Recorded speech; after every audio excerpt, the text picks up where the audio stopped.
You're in California, and how long have you lived there? I have been in San Diego area for 1 year and 1 week, Wow. actually. Okay. Yes, it's And very so exciting. what's San Diego like? San Diego is very different than Chicago. I covered news in Chicago. And, in Chicago, we were slaves to the scanner. We would Yeah. drive around with our photogs with that scanner going, and it was like, shooting here, shooting there, shooting here. And it's like San Diego, it's like we've had one officer involved shooting the whole year. Wow. When they tell me they're like, we've had a total of 39 homicides all year. I'm like, 39 homicides? That's a Tuesday in Chicago. Yeah. Like it's adorable. And I love it. I love it because without there being so much crime and a lot of news organizations fall into that trap of if it bleeds, it leads. We have to get creative. We tell a lot of good stories. We talk about a lot of nonprofits that are helping, the homeless, helping veterans, helping, with people in poverty. And we highlight these. I would say half of our newscast is highlighting nonprofits trying to do good in the community. And then the other half is, the usual news. But then also we get into a lot of politics and policy. And that's why my station, KUSI, is particularly successful because that's been our mantra. We shy away from crime and we focus more on politics and what's happening in Sacramento and with our local governments. And so our viewers look to us as a form of education. And that's why our ratings are good. I've worked at many news organizations that just focus on the crime. And I remember when I was in Chicago, and I know I'm waxing poetic here, I'm sorry, but when I was in Chicago and I was single and I was dating a lot, and I meet these women, they go, well, what do you do? I said, well, I'm a news anchor at Fox 32. And they go, oh, I don't watch the news. It's too depressing. Every time. The news has alienated its audience by going to that go-to mechanism of just, if it bleeds, it leads. And so it's really nice and refreshing to be in an environment and with a news organization that focuses more on activist journalism. If you're going to tell a story, can it in some way invoke a reaction from your viewers? And that has created a nice relationship with our viewers. But there's another word for it. It's not called activist journalism. It's called, now I forget. I gotta look it up while you're talking. But yeah, I want to get back to that shooting thing because so I don't work in TV. I've never worked in TV, but somebody who did work in TV told me that they'll follow the video in Chicago. Is that true? Like if That they is get the true. video, they'll do the story. Okay. Absolutely. Yes. And you're working in TV, it's a visual medium, and people need to understand that. If you don't have the video, you can't really do the story. Right. And I know that you said a lot of young kids may be listening to this. When I first started my career, this is actually a return for me. My first job ever was at KUSI in 2005. And I had come from newspapers, from print. And so I made the classic mistake of telling a story of once upon a time, and then building to this crescendo. I mean, yeah, you still have to do the inverse pyramid. But my mentor, the anchor at the time, said to me, he goes, listen, it doesn't matter what you're covering. You always start with the best video and or sound, and you work backwards from there. And what I've seen is we have a lot of young reporters out here where they bury the lead, where the last line in that package is the best soundbite, and they build to no. You start with that. I can't believe it did this. So and so. Here's why they're saying, and you work backwards. So yes, you always have to start with the video. If you have great video of like a massive fire, of course you're going to tell that story. Absolutely. And if you go to a scene like, yeah, we've been through a couple of officer involved shooting. We cover them. I'm not saying we don't cover them, but like petty crime. Oh, there was a, drive-by shooting between two, gang members or whatever. It's like, with all due respect, nobody cares. They just don't. I mean, I'm just being blunt here. So, you get video of some crime tape and some shell casings. Is that really going to? It seems like there's video of just the police standing around, discuss. And I was like, well, why is that compelling? Police standing around, crime tape, and shell casings. Yeah. It's a go-to with a lot of news organizations. We generally shy away from it. Because somebody told me, like I said, who used to work in TV, they said that I was asking, well, how come some TV has so much crime? And they said it's because if like there are certain people who are like sort of video stringers in Chicago, and then they'll get this video, and then the editor will say, do you have video on it? Yes. Okay, let's put it in. But I didn't. Yeah. but We I have a didn't lot see of it. stringers too. Stringers make decent money capturing these things. Okay. And so yes, if we have the video and if it's good, yes, we get stringers sending us that video all the time. Now in Chicago, sadly there are so many shootings that the exception to the rule would be is if there was a tragedy tied into it in some way, Right. a child or a grandmother or an innocent bystander being killed in the crossfire, which does speak to a larger problem. It does speak to a larger problem of, marginalized communities still, causing chaos within. What are the answers? But I never got to delve into what are the answers, try to be, activist journalism, problem solving, that kind of thing. Okay. But yes, go ahead. Yeah, I was gonna say activist journalism. The word for it, it's called solutions journalism, which Okay. means they do a story. Because in the INBA, somebody came to talk about it, and I took notes about it. But it's talking about a story, but then as a result of this story, there can be solutions for the community. So it's not really because when I think of activist journalism, I think somebody's got an agenda and they're using their stories to accomplish it. And let's be real, a lot of people in the media do have an agenda.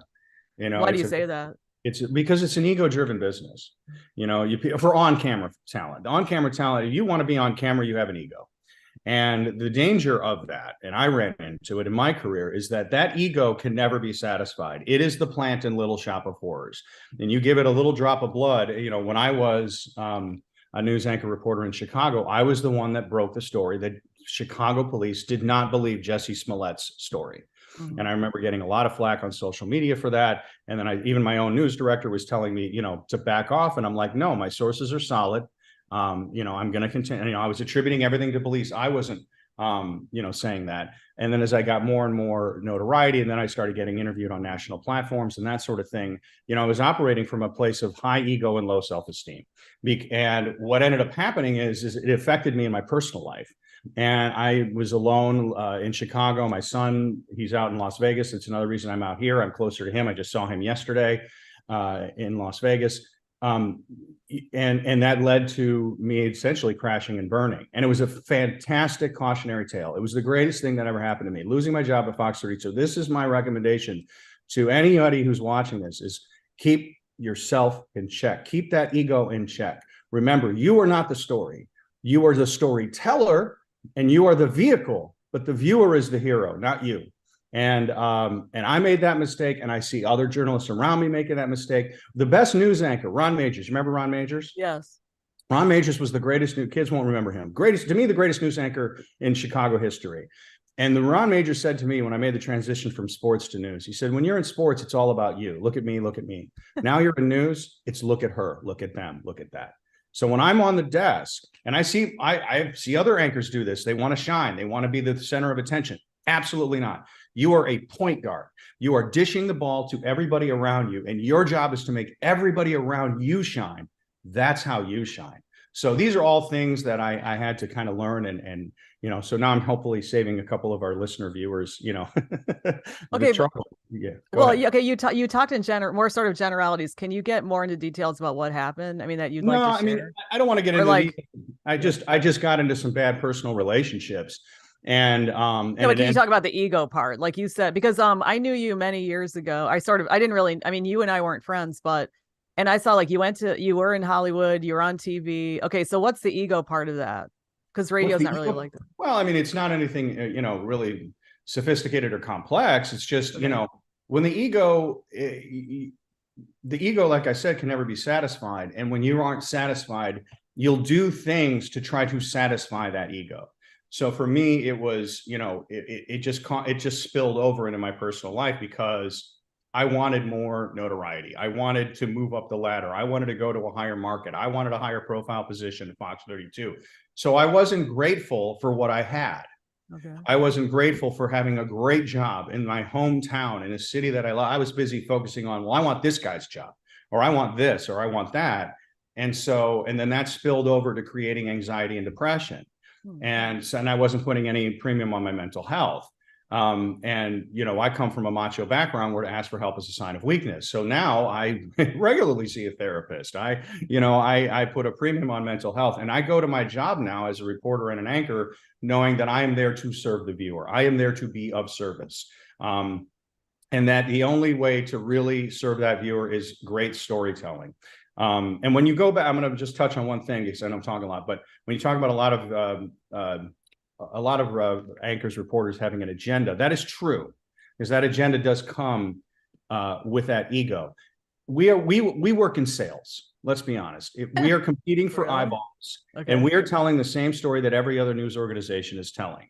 The trap with that is that journalists who know that, the tendency is to sensationalize, misrepresent the truth, say things that aren't true to get those clicks. The way to outdo your competition is great storytelling. That's it. Focus on that and you will be okay. And focus on the truth. My journalism professor said, if your mother says she loves you, double check it. And that was the mantra I took into the Jesse Smollett thing. When he said he was attacked, I was like, let's double check this. I'm not buying that. I'm not going to say that. But a lot of news organizations went with Smollett's story as truth. The Washington Post, the Chicago Sun-Times went with the headline, Jesse Smollett attacked in racially motivated incident. No, the headline is Jesse Smollett says he was attacked in racially motivated. That's a true statement. So anyway, so these are just things that I've, kind of hacks that I've picked up on.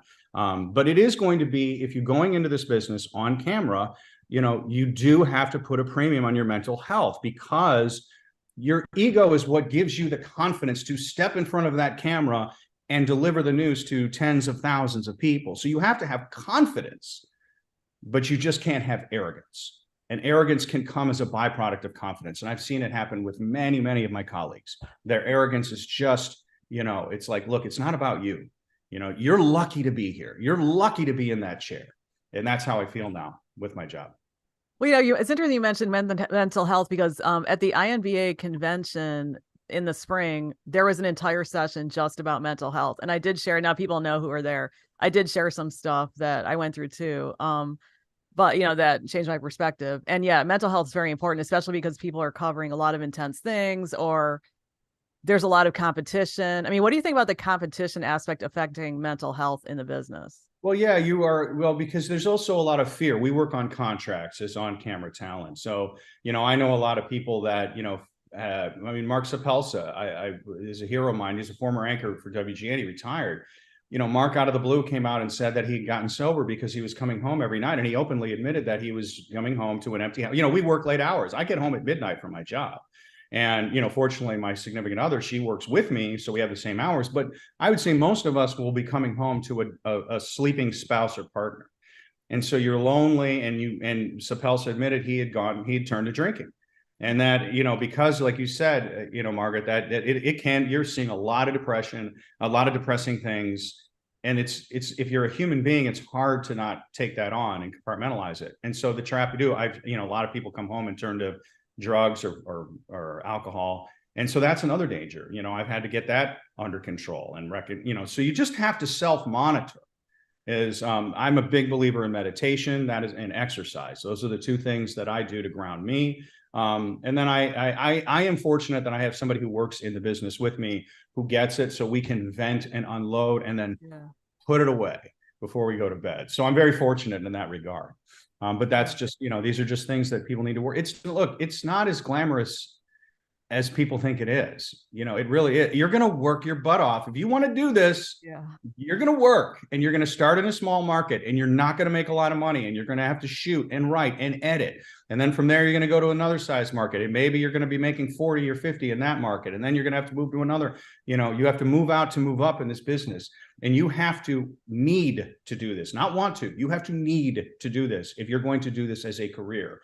But you also have to have a side hustle, which I do. I have a business now as a backup, because you're at the whims and the mercies of other people. And you only are as good as your next contract. So I got 2 more years on my contract here. I'm loving it.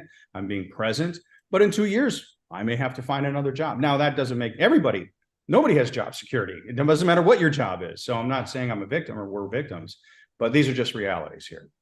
Yeah. I mean, the media is so exciting, and it's also so hard. I mean, I worked, the thing about mental health is, a lot of people weren't discussing it, and then the pandemic happened. But do you think that this discussion about mental health would affect somebody's opportunity to be hired somewhere?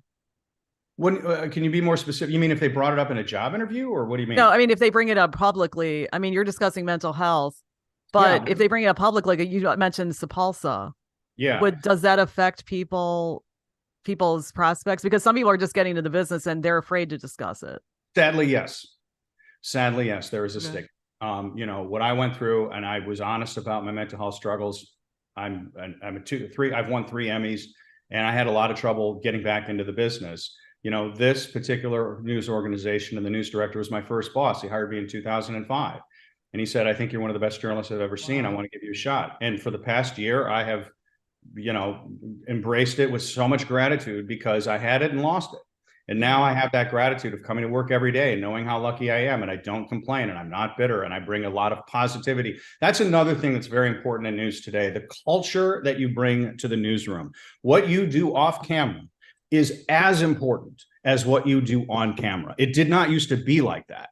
When I was interning in the 90s in Chicago, you know, I worked with people that were sons of bitches. They were yelling and screaming and abusive and all of that, but their work was incredible. So they were revered. Not like that anymore. If you are a pain in the butt to work with, if you are bringing toxicity to the newsroom, they will cut you out. So that was another thing. So you have to bring positivity with you into a very negative industry.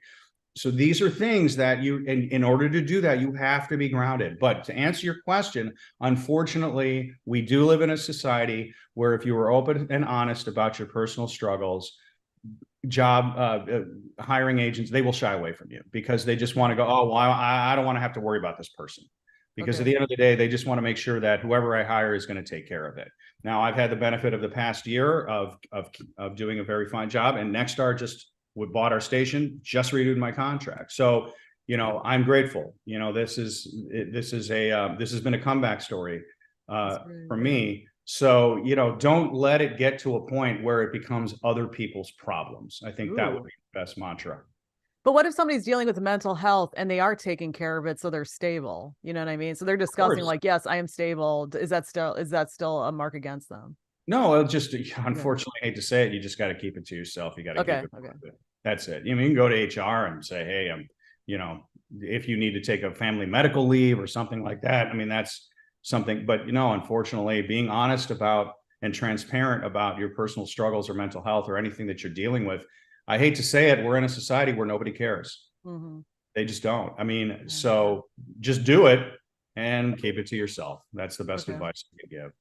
Okay, another thing is you mentioned negativity. Why do you think the business has been negative?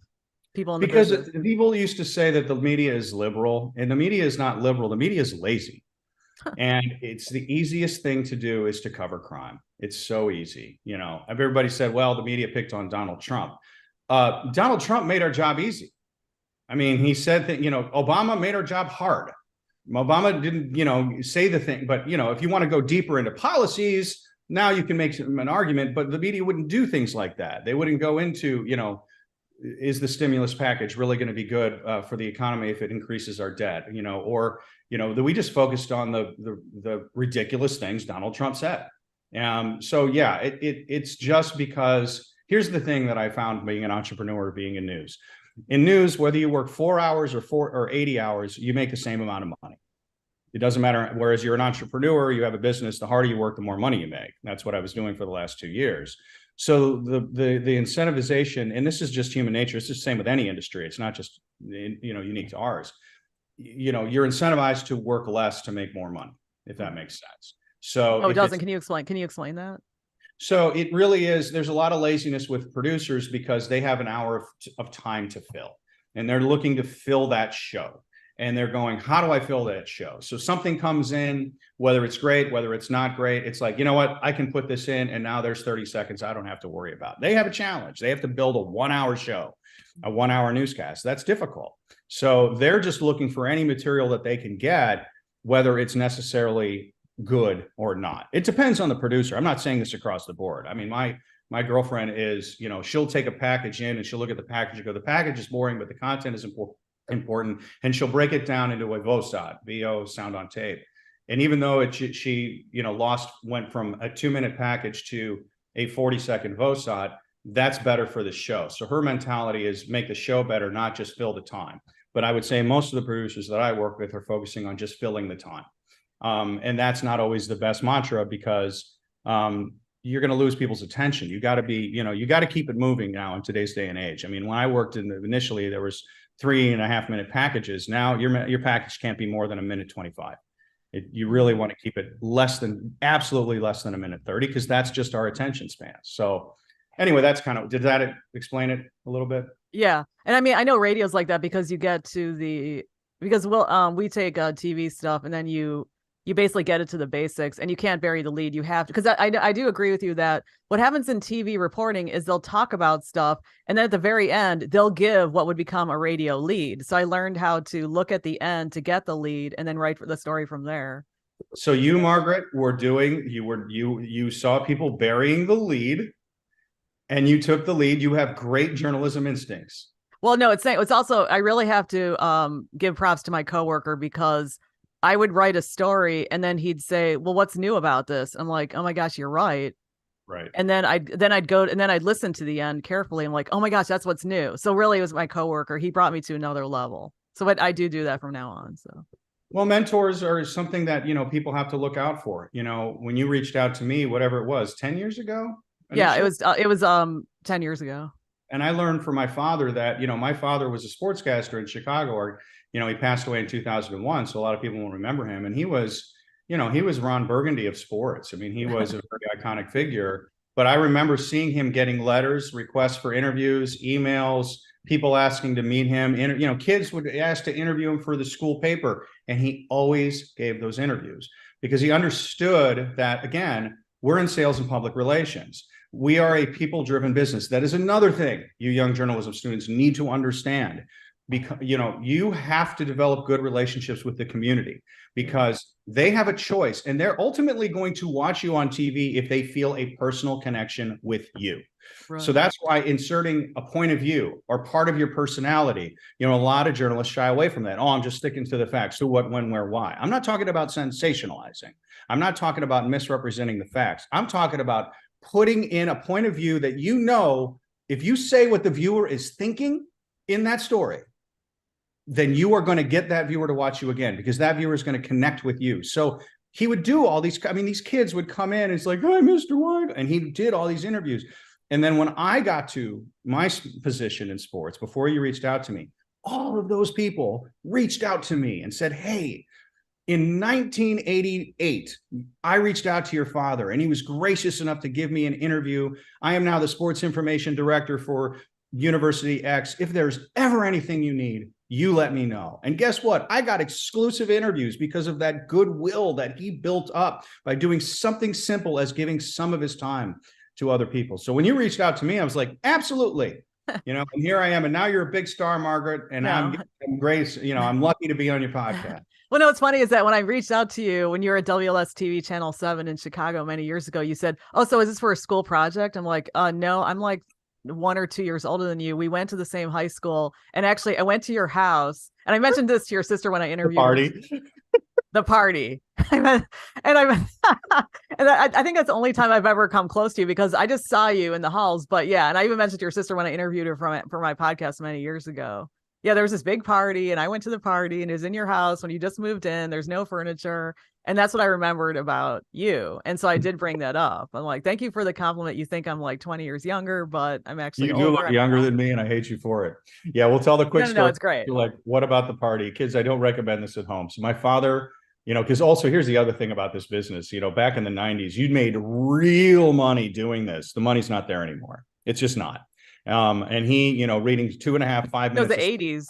The 80s. And it was the 80s. You're right. It was because you and I went to the same high school. So like I said, I wasn't friends with you, but you were out there, and yeah, it was the 80s. 1986, my father bought a big old house on the lake, and then he went on vacation. He left me. I made an excuse that I had to stay behind because of schoolwork, and he had contractors coming in the following day to essentially demolish the interior and just knock out all the walls and all of that. So we had this empty house. I knew the contractors were coming the next day. So we threw a party and had kegs and a DJ, and Margaret showed up. It was like Jake's party and 16 candles, but without the furniture. And So, I always say to people, see, I go to parties even now and I have a great time. I never take pictures. And I did tell Columbia College when they were interviewing me for their some newsletter or something, I said, we have a good time, but we don't have to take pictures to prove it. And back then, think about if we had social media, yikes, we would have been in major trouble. Yeah, think about all the stuff we would have been in trouble for back then. So you're touching on another thing, social media. Yes. That is another thing you've got to be very careful of in this business. You don't want to be giving opinions. You want to try to stay as neutral as possible. You know, you don't want to alienate your viewers. At Nexstar, my boss is very strict and stringent on their social media policies.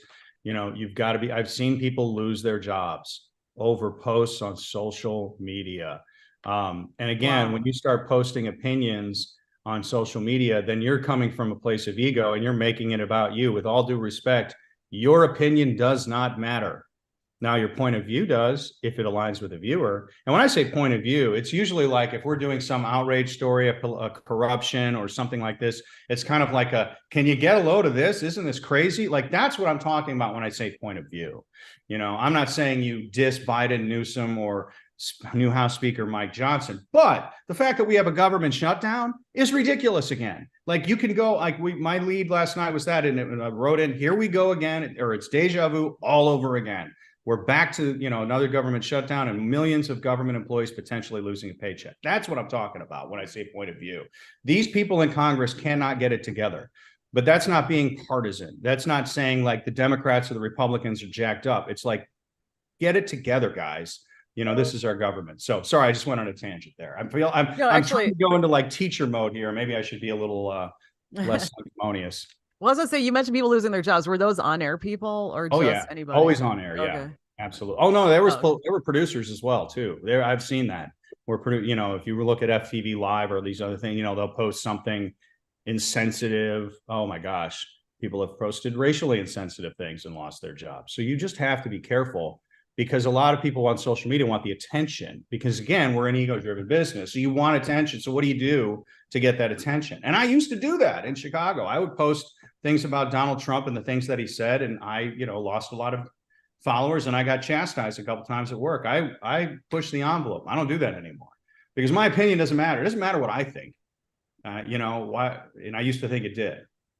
Well, I think I was gonna say about, covering presidents. Okay, so let's talk about Trump. Let's not talk politically though. But what I did notice, because I had to listen to his press conferences, like the entire thing. And I noticed that some outlets, let's say that he talked for a long time, and then there'd be something he'd say that's sort of goofy or something. Right. They would take like those 5 words, exactly, the goofy part, and then they'd spin it all day. And then a lot of the public discussion was based on that. And it was a TV thing. And I thought, oh my gosh, yes, there's freedom. I mean, what do you think about that? Like when, that's what I'm talking about. The media being lazy rather than liberal. Donald Trump. So we work in sound bites. So when Donald Trump would give, you know, there's a term, as you know, Margaret, in the business, a money soundbite.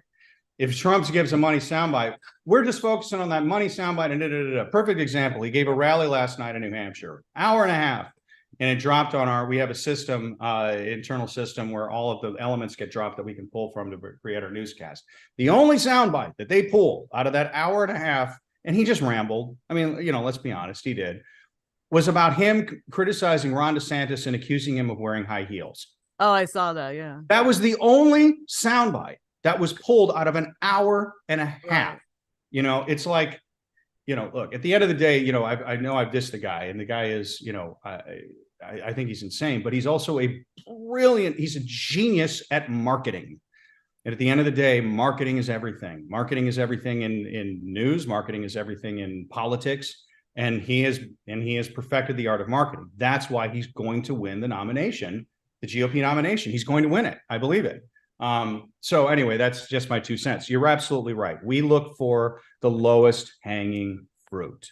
Yeah, I didn't know that was labeled. I just thought, because I would tell people who are upset about the media as if it's like this big monolith, and I would say, actually, I just listened to like an hour press conference, and what you're seeing is actually like 3 seconds. And they would even have like the chyron or whatever it's called, the chyron, and it would be quoting him. I'm like, whoa, that's like 3 three, it's not really, I didn't really see it as responsible journalism. It's not. So, I would okay. 100% agree with you. It is not. It's laziness. It's low hanging fruit. It's, oh, this is going to get the most attention um, Right. from the viewers. And I do feel like, look, at the end of the day, you can still use that soundbite, but let's use a few other ones as well, Yes. you know, and let's see what the relevance of it is. So, And yeah. then I So did, go ahead. well, then also what I did notice, I'm just talking about nationally, but what I did notice with certain national, with one particular national network is, so they would take the goofy three words or whatever, and then all these commentators for hours would talk about it. And I thought, oh my gosh, they're driving news and opinion. Well, And that's I thought, sadly what the cabled outlets have had to have become is okay, that, you know, they're opinion based now. You know, there was yeah, a time where CNN was the gold standard because it was all news all the time, in-depth journalism, in-depth stories. And now you're right. They'll play 3 seconds and then have pundits talk about it for an hour. How I don't agree with that as well. I don't watch CNN anymore. I used to watch it all the time. I don't watch Fox. Now, occasionally I will tune in and watch both of them because I believe the truth lies somewhere in the middle between the two. You know, I am right down the middle, nonpartisan, and I just feel that both of those outlets have become extremely partisan. So, no, you're absolutely right. You're 100% right. It's again, it's laziness, and it's going for the lowest hanging fruit, and it is agenda based journalism, in my opinion. okay, yeah. So I've never worked in TV, as I've said. Okay, now another thing is you mentioned people losing their jobs. How do people bounce back from losing their jobs, going through hardship, being falsely accused, I mean, all these kinds of things? Well, that's what happened with me. I was falsely accused, and I went into a deep dive, and I had to pivot and create a business, a video marketing business that eventually grew and became, very successful. And it kept my nose clean and took care of my side of the street. And I had an agent that didn't ever give up and Okay. believed in me. I did a lot of podcasts, a lot of talks, a lot of I was just very, very visible and very, very transparent about my journey, and eventually met some people who said, all right, this guy is the best version of himself he's ever been. And before, when he was kind of an SOB, he was still a pretty darn good journalist. Now he's actually grounded and got his poop together. So I've been fortunate. Now I'm I just closed on a condo that I bought here in San Diego with my girlfriend. I was just renewed for 2 more years. I'm Nice. promoted to anchor. I'm living the dream right now. Wow. And I've never been more grateful for it. And I had it all 3 years ago, and I was not grateful. I was resentful. I wanted more. I'm only the morning anchor. I should be the main anchor. I should be on national news. I should, entitlement. And now I'm never going to have that again. So to answer your question, I guess it's going to be a case by case scenario. My agent has other guys, so for instance, there are producers that I know have done that, and now they're having trouble getting work. They've deleted the posts, and that's fine. But if Google is a dangerous thing. So you have to, if people look you up and see things like that, then they're going to shy away from it. So look, it can be done. I'm not saying it can't be. I mean, I'm proof of that. I used to say you have to move. I mean, you have to move out to move up, but I love it here. I have no intent. I'd be more than happy to just stay in San Diego, be a reporter and an anchor here for the rest of my career, as long as I have it, because it's now about quality of life and my family now. Whereas before, career was the most important thing. Career was everything to me. Family was second. Now it's the other way around. So if you can try to hold on to that mentality of you don't have to live to work, you have to work to live. But that doesn't mean you take the job seriously, but you don't take yourself seriously. And that's the only advice that I can give you. Also, and doesn't San Diego have perfect weather? Oh my God. It is like the best. Oh my goodness. If I could show you right now, it's just 80 and sunny and just gorgeous. I've taken up surfing. I'm so midlife crisising, Margaret. I've taken up surfing, snowboarding. It's like I tried to do a skateboard the other day, and I'm like, I'm like an aging hipster here. I'm 54 years old. I'm surfing. But yeah, no, and that is why it's such an it is the most expensive city to live in, even more than Manhattan now, because of just all the other things that go into cost of living, because everybody wants to live here. So I don't mean, now I'm bragging, so I got to shut it down. Right. Now I have a friend from San Diego who grew up there, and she liked it. But you were talking about TV. Like I said, I've never worked in it. So I've never worked in a TV newsroom to even see any egos. It's just sort of an assumption I make. Cause like I have interviewed people and I've said, I get the impression TV people walk in and they read the prompter and they just go home. Although I didn't hear that about Sapulsa. But the thing is that so you're saying that ego is common, and how do these people still thrive if they're so egotistical? By their talent. Okay. No, the ego is not just common. Ego is the norm. Ego is everything. Wow. News Wow. directors, managers, Wow. I like to compare a newsroom to like a Renaissance era French court. It is a bunch of very important people walking around smiling to each other, forming alliances that will stab you in the back and destroy you at the first opportunity of weakness. So you have to understand that you are walking into that's why your work is so important as a journalist, but your personal skills, your people skills, and your ability to politic within the confines of a newsroom are also going to be something you have to master. That's what I had to learn in my time away from news. I had to learn the art of human relations. I had to learn the art of keep your friends close, your enemies closer. And walking into an environment where if people are going to be jealous of you and they're going to want to see you fail, they still though look at me as a key to their success, right? So by doing good work, doing good journalism, and helping them put on a good show, that's why maybe they're jealous of me or they resent me, but they also know that I'm making their job easier. So that's how you do it. You have to make everybody else's job around you easier, and then you will have a harmonious relationship in the newsroom. You have to bring in positivity. You cannot snap at people. You cannot this is a high intense business. We work on deadlines. Our emotions are at an all-time high. Yeah. You can never lose your cool. And I used to all the time. You cannot do it, because if you do, then that will destroy all the goodwill, and you cannot give people an opportunity to want to see you fail, right? So yes, you walk into the newsroom with a big smile on your face. And you find the good in these people. There's a great book. This is another book. If you're in journalism, it's an oldie but a goodie. It's a classic, How to Win Friends and Influence People.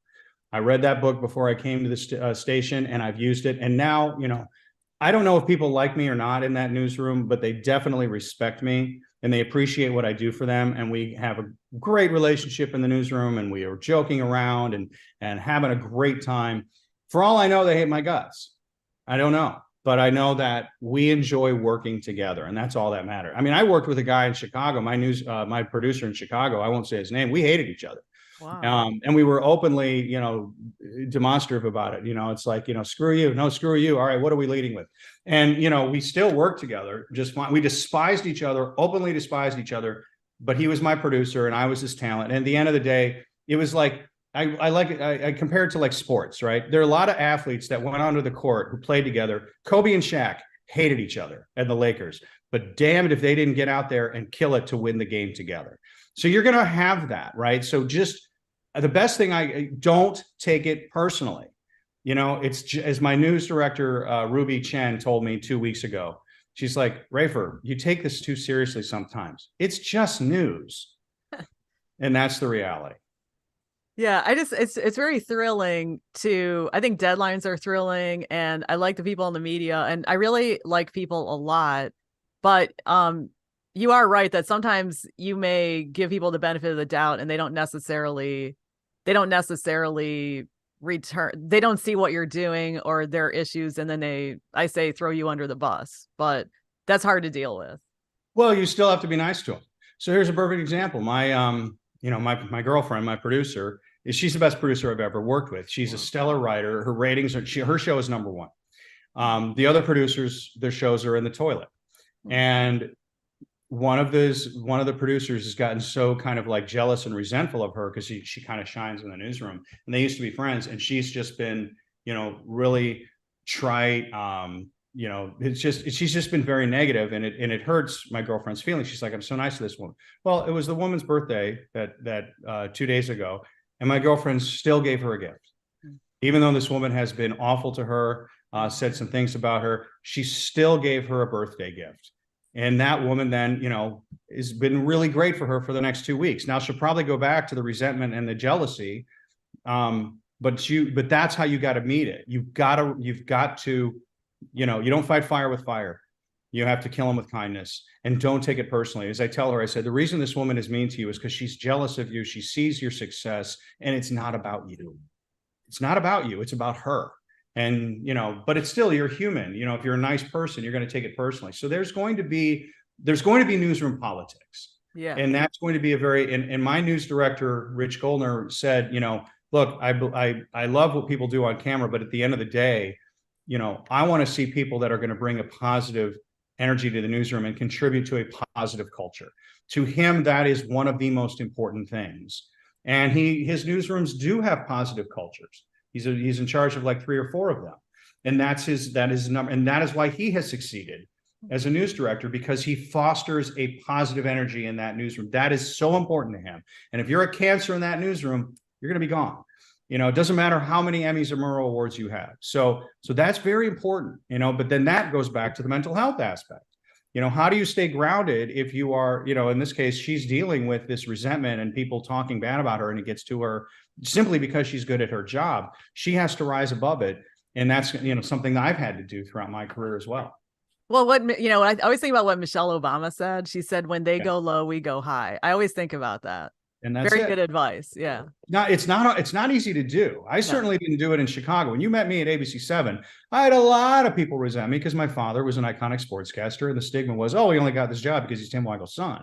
And I had a lot of people wanting to see me fail and talking smack about me. And I would get in their faces, and it was not the way to go at all. I'm from, old school, Evanston's a suburbs, but I'm not Evanston's a city, though. Evanston is a city, and it borders Chicago. There's an edge to Evanston. I want to say that, and I'm used to getting in people's faces and arguing, and but then and I will say, back in the the day when I was there, I'd get into shouting matches with my photog and other people all the time, but then we'd go out and have a beer afterwards. Because we knew it's like, all right, we're not taking it personally. This is just the stress of the business. You can't do that now, because they will take it personally. It is a different time. You lose your temper. That's all they're going to remember. Is before you could scream at each other, like I said, in the locker room. It'd be like 2 players yelling at each other, and then they go out and hang out afterwards. It's not the way it is anymore. Oh. Well, I mean, I have a coworker. I have had 2 coworkers in the newsroom, and one of them was a curmudgeon, but I didn't, like I said, I separated it from how, like, they're a good person, you know what I mean? And they taught me so much. And then I worked with somebody else who is also has an edge, but I love the person so much, and he has taught me so much. And I said that to him last week. I said, I have learned so much from you. He's taken me to another level, even though, the delivery is not always the best, but it's like, I see where he's coming from. He's coming from a place of care, but I think you have to see through it and look at the bigger picture of people. Yeah, well, that's very astute of you to recognize that, Well, I've also been working for many years, and first of all, I really like people. So it's like the person has to be, so basically most people are great to work with. You just have to sort of figure out, what's going on. But well, you have to figure out what motivates them and look at it through their eyes. Why are they doing what they're doing, and what matters to them? What can I do to make their life and their job easier? Because then when they're on the same side of the table with you, they're going to make your job and your life easier. At the end of the day. So that's, and you have to look past it, and again, don't take it personally. Somebody's in a bad mood and they snap at you. Yeah. It's not about you. Don't snap back. No reason to. No, I have a couple of questions. So based on what you told me, you talked about your friend being a good producer. What makes a good producer? Great storyteller.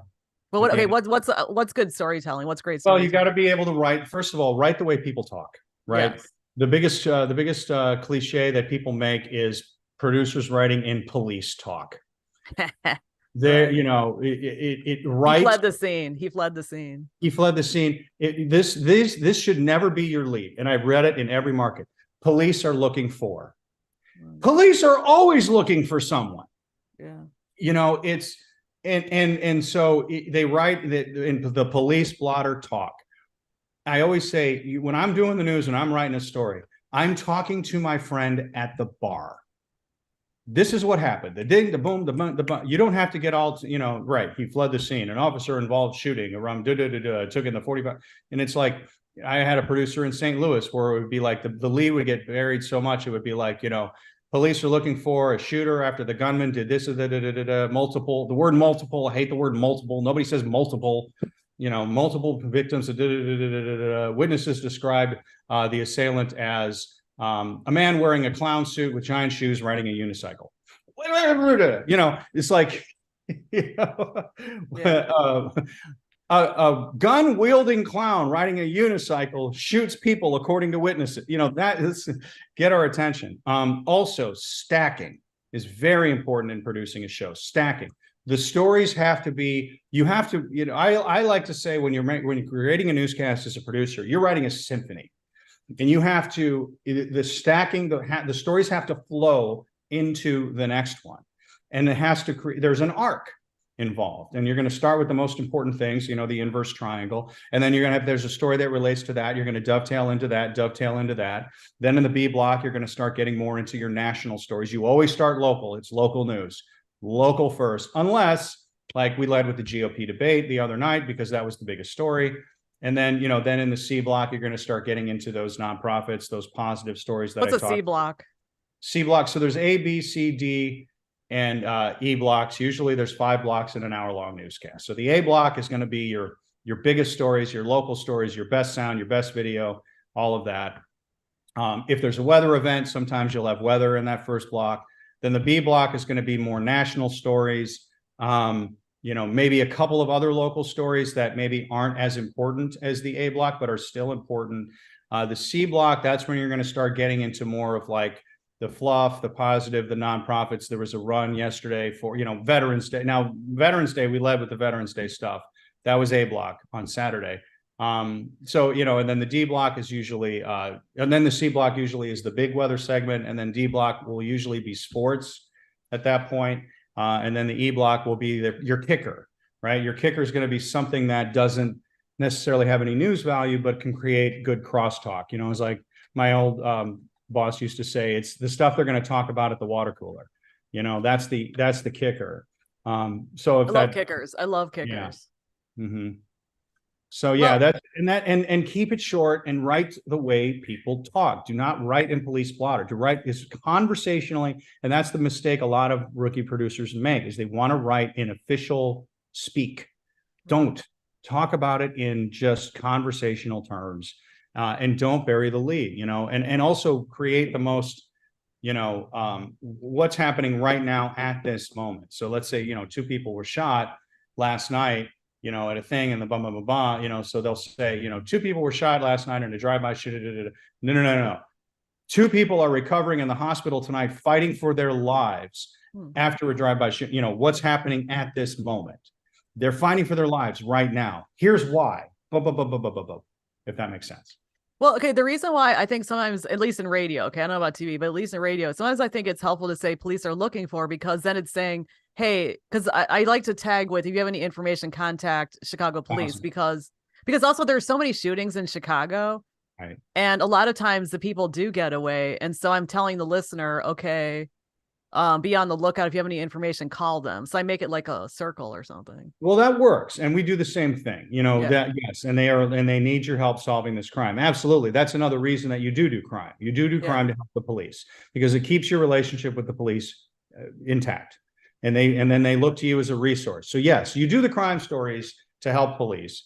And if you don't have, if you don't have something happening immediately right now, other than police are looking for, then obviously that's what you have to go with. Right. For me, I would write the story that, 2 people are fighting for their lives tonight after being shot at, the incident happened at 12 o'clock. This is it. Here's the video of the scene. The shooter is still at large and police need your help finding the killers. Here is the information to call.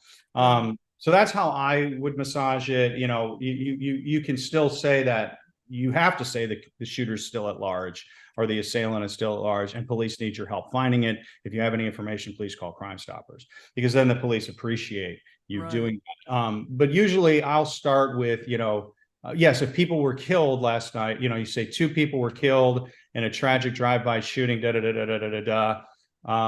and the shooter is still on the loose. So that's how I would replace police are looking for. Well, I think it's also because you live in a different place. Because I mean, I Right, can show up Chicago, in the morning, and how many shootings have there been? I mean, right. Oh, and sometimes yeah, people police get shot. People get shot, and they're not fighting for their lives. They were shot in the leg, and they're right. recovering, and Or two people are recovering in the hospital tonight after being shot, while they were, taking a stroll down the park. I mean, look, it's just my personal, and again, there's no right or wrong answer. These are just my personal taste. Doesn't mean I'm right. I know that whatever works for, folks, but yeah, that's the other thing. You have to be able to work in concert with others and hear other people's ideas. You can't just dismiss other people's positions. You have to work together as a team. And if this is what they really believe in, I've had to back off if I feel strongly about something and the producer's like, no, and I can tell he or she is really passionate about what they're doing, then I'll just back off. Be like, okay, this is important to them. I don't agree, but you know what? I'm not always right. That goes back to the ego over confidence. right. Well, no, but what do you think about when in TV news when they say take a look at this video? Yeah, I think that's a little contrived. I mean, But also sometimes I'll do it. Like if it's really crazy video, sometimes I will say that. And the reason I will say that, especially when I was working mornings, because in the mornings, people have the TV on in the background. yes, And you're just walking around the house. right. So I will, if there's something really incredible, like it's one of those things you can't go to the well to it too often. But if it's really crazy video, Okay. I learned that from Robin Mead, who was my anchor on the Robin Mead Morning Express with Robin Mead and HLN. It was like, hey, take a look at this video. If you're just, I would in the mornings, mornings you can be a little more candid and more personable. But yeah, if you're because people, you're always fighting for their attention. They can have the news on and not be paying attention, just listening. So I don't have a problem. But don't do it for every story. Well, because some TV reporters do it. And my thing is more like there are people who have the TV on as like a radio. And so, yes, maybe something's compelling. I'm just wondering what you think about that. Well, it depends on the video. Okay, so obviously you mentioned a lot of stations. Robin Mead. Now she also came from Chicago, right? She did. She was. I saw her one time. I saw her one time in California walking down the street. I'm like, whoa, okay. But okay, so what did you do for her? I was her sports anchor. And where was that? When was that? That was at HLN in Atlanta from 2008 to 2011. Okay. And what was it like working? What was it like working in Atlanta? Well, it was a different market. It was interesting. It was hotter than what in the summertime. Atlanta summers are like Chicago winters. You're going out for about 30 seconds before you need to get back inside. So no, I mean, it was great. It was a wonderful experience. It was, I got to cover a lot of great things. I covered Super Bowls, Tiger Woods scandal broke. I covered that and, went to his press conference. I covered Masters, Olympics, and it was a wonderful, wonderful experience. And then that was what led to me getting a sports job in Chicago at ABC7 when I met you. Following in my father's footsteps, I was on this sort of Oedipus Rex-like quest. So the backstory, my father passed away in 2001. And how old were you then? How old were you? I was 32. So I've been an actor in Hollywood at that point. My father was, I came from a household that taught me that fame equaled success, right? It didn't matter where we went in Chicago because back in the 80s, like it was like Anchorman. Anchorman is a documentary. It is a comedy because it was like that. My father, one time, this is the truth, Margaret, one time on a newscast, they got a 50 ratings share. That means 50% on ABC7, 50% of every TV in Chicago was watching their newscast. Now, if we get a 1.7 share, we're celebrating. So everywhere he went, hey, Tim Weigel, da, da, da, da. You can walk into any restaurant without a reservation, get the best table. So I went to Hollywood to be a movie star, essentially, because I needed to be more successful than him. And so when he passed away, that's when I changed gears and wanted to follow in his footsteps. And I got my first job at KUSI as a weekend reporter. While I was I started working for the Chicago Sun-Times covering high school sports, stringing. And then I went to the LA Times covering high school sports, stringing. And then KUSI hired me for their weekend. I would commute from San Diego to LA twice a week. And then I got hired in Sacramento as a general assignment reporter and then CNN headline news. And then I got to ABC7. So I get there and I was like, you know what? I'm trying to replace him. And rather than be myself, what's important to Rafer Weigel? Sports was his thing. He was the greatest sportscaster, in my opinion, that ever lived. I'm never going to replace this guy. What's important to me? News is what's important to me. And so I went and tried to make the transition into news, and everybody, news director in Chicago, said, you're going to have to go to another market. So I did. I went to St. Louis. I got hired as a news anchor in St. Louis and learned how to do news, and then returned to Chicago doing that. So I lost my train of thought. I'm so sorry. Well, first I was asking you about working with Robin Mead, but actually you did hit upon something. Were you able to get all these jobs because you had an agent? Because somebody told me that for every TV news job on air, they get like 5,000 applications. Yes, I do have an agent, but I've also gotten the majority of my jobs through good old fashioned networking. Okay. You have to be aggressive in meeting people. I got the job in St. Louis because I knew I wanted to go into news, and I was covering the Blackhawks in the playoffs. And the Blackhawks were either going to go to, I can't remember, they were either going to end up playing the Blues or the Colorado Avalanche, depending on something that happened. So I went on LinkedIn and reached out to news directors in both Denver and St. Louis and sent them connections. One news director responded in St. Louis, Audrey Prywich. And I sent her a message. Hey, I'm going to probably be in town next week. I would love to meet you. And she wrote, I don't have a job. I said, I'm not asking for a job. I'm asking for your time. Okay. The Blackhawks go to St. Louis, the morning skate around. We cover the morning skate around. It's over at 10:30. I hop in a cab. I go out to KTVI Fox 2. I meet this woman. I'm dressed to the nines. I walk in and I impressed her in that meeting. And she goes, wow, you're really seemingly. I said, yeah, I want to get into news. She goes, well, we don't have a job opening right now, but we have thought about it. She goes, I'd love for you to meet my general manager. Will you be back? I said, it depends if the Blackhawks can extend the series. If they sweep, I won't be back. Well, Blackhawks lost a game. We were going to St. Louis, shot her an email and met the general manager, and they created a job for me based on that. So you have to do, and the reason I got hired at ABC 7, the moment I got my job at CBS 13 in Sacramento from 2006 to 2008, I was emailing the general manager and the news director my best stories once a month. Hey, I did it same with Carol Fowler at CBS 2. Here's my story, And when my contract was up, CBS 2 offered me a job as a GA reporter. WLS didn't have a job, but they remembered me. Then I go to CNN and work with Robin Mead. Now I'm doing sports. Now I'm doing the same thing.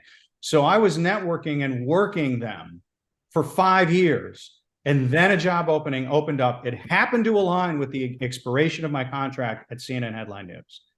And they hired me. But it took me 5 years of building those relationships. So you have to, and then at the end of the day, my agent comes in and negotiates the deal. I got the same with KUSI. I knew this news director. I kept in touch with this guy once a month for 2 years, working him to hire me after I lost my job at Fox 32. Well, did you say to him, I'd like you to hire me? Were you? Yes. Okay. Yeah. In that case, I mean, I make it clear, I want to work for you. Okay. I want to work for you here. And they at the end of the day, like you said, they got 50,000 applicants. They don't want to go through all those tapes. They don't have time. They're busy. Make it easy for them. Be in their face, but in a way that doesn't burn the bridge. I have burned bridges because I'm an intense guy, as you can tell. And I've been emailing people too many times. In fact, Emily Barr made the joke, the former GM of WLS. She's like, I hired you in spite of the fact that you stalked me for 5 years. Like, she was like, you got on my nerves, but at the end of the day, I respected it. You know, so it worked with her, but it doesn't work with everybody else. I bet other news directors say, don't contact me anymore. You're too much. So you have to be able to, dial it back. What do you do if you burn a bridge? I mean, how do people overcome burning bridges? I don't know. I mean, it's, I don't know, I mean, it's tough to say. I mean, I don't have any contact with, I wouldn't say burn a bridge, but, now that I've been, hired at KUSI, I'll reach out to those people occasionally and say, hey, just let you know, I got hired. Oh, wow. Congratulations. Good for you. So, we're cordial again. And, they didn't take it personally. They just got annoyed with me because I was emailing them stories. Okay. So you're saying that you're intense. So is that like your personality, or, I mean, how's that helped you? How does it help me? Well, it helps me in terms of, tackling the story, matching the intensity, meeting the deadlines. But yeah, sometimes can rub people the wrong way. I've had to learn how to dial it back at times and be more relaxed and be, kind of go with the flow a little bit more than try to push the flow, if you will. Right. Yeah. Well, no, I think there are various people who are intense, but so, and then you mentioned sports and news. I mean, what, first of all, everybody I talk to who wants to go into media wants to do sports. So you were Mhm. living the dream doing sports. So what's it like doing sports versus news? Well, to me, sports is kind of like making the donuts. They've taken the creativity out of it. Okay. It used to be you could go in there and that right now the media availability is very, very minor. They give you the same, they bring people to the podium. Everybody's getting the same sound bites. To me, sports has become very formulaic, whereas news, the possibilities are a little more endless. My father was a sportscaster and he would never let us talk sports at the dinner table, even though he was a sports guy. And I remember asking him, like, well, Dad, I want to talk about the Bulls in the 90s. He said, nah, we're not talking sports at the dinner table. I said, we're going to talk about politics, art, culture, your life, what's happening at school, that kind of thing. And I said, why? He goes, if the Bulls, Bears, Cubs, or Sox lose, your life's not going to change. You can be upset about it, but ultimately nothing's going to change in your life. If this candidate wins versus that candidate, then your life is going to change. And I got the sense that news matters. At the end of the day, sports really doesn't. I mean, as Jerry Seinfeld says, you're rooting for clothes. When you covered a team and you know how the sausage is made, rooting for a jersey to me is akin to mental illness. You're rooting for an idea rather than anything concrete. Now, I do root for my alma mater, my University of Illinois, because I went to that school. I have a personal bond with that school and that environment. So when my university wins, it feels like an extension of myself. But at the end of the day, when people say we, when you're talking about your sports team, that was the first thing the LA Times thought. We? Do you play for that team? Do you? The only time you can say we is if you went to the school or played for the team. That's my belief. People dispute me on that all the time. Sports fans are going to say, well, no, and it's an extension of their personal identity. If that's a coping mechanism, I enjoy watching sports. I go to games all the time. I get into the personal drama of it. I love the theater of it. My son and I went to a Golden Knights game on Friday in Vegas. It was fantastic. Like, I love sports. But the idea of rooting for clothes when this player that is on your team now that you're rooting for, that you love, and then a week later he's on another team and now you hate him just because he changed teams, it's the same person. I always say I root for the names on the back of the jersey, not the front of the jersey. And that at the end of the day, you root for people and individuals. And when you do get to know them intimately in a sports environment, you can root for individual people. Jay Cutler was a jerk. Jay Cutler was just like a surly, awful guy. Jay Cutler threw an interception. Our sports department cheered because we couldn't stand that guy, But at the end, Wait, was he? When you say he's a jerk, was it to the media or just in general? Yeah, to the media. He was just surly to us. He was rude. He was condescending. But other players were fantastic. We're amazed. Love this. Oh my God, I love this guy. So and so scores a touchdown. Awesome, great for that. Love that guy. Matt Forte, the running back for the Bears. What a wonderful guy. I loved him. He was so nice to us. We kept in touch afterwards. We follow each other on Twitter. When he scored a touchdown, I was like, great. Oh, God, I'm so happy Matt got a TD. He's such a great, so that, and the same holds true with politics. You don't root for the name on the front of the jersey. You root for the name on the back of the jersey. You can't just be a partisan voter and say all Democrats are this way or all Republicans are this way. You have to go underneath the hood and get more nuanced. Look at their policies. To me, that's also akin to sports fanaticism. So I feel like there's a lack of critical thinking in the political world where people, really, get focused on ideas rather than actual issues and what's in place.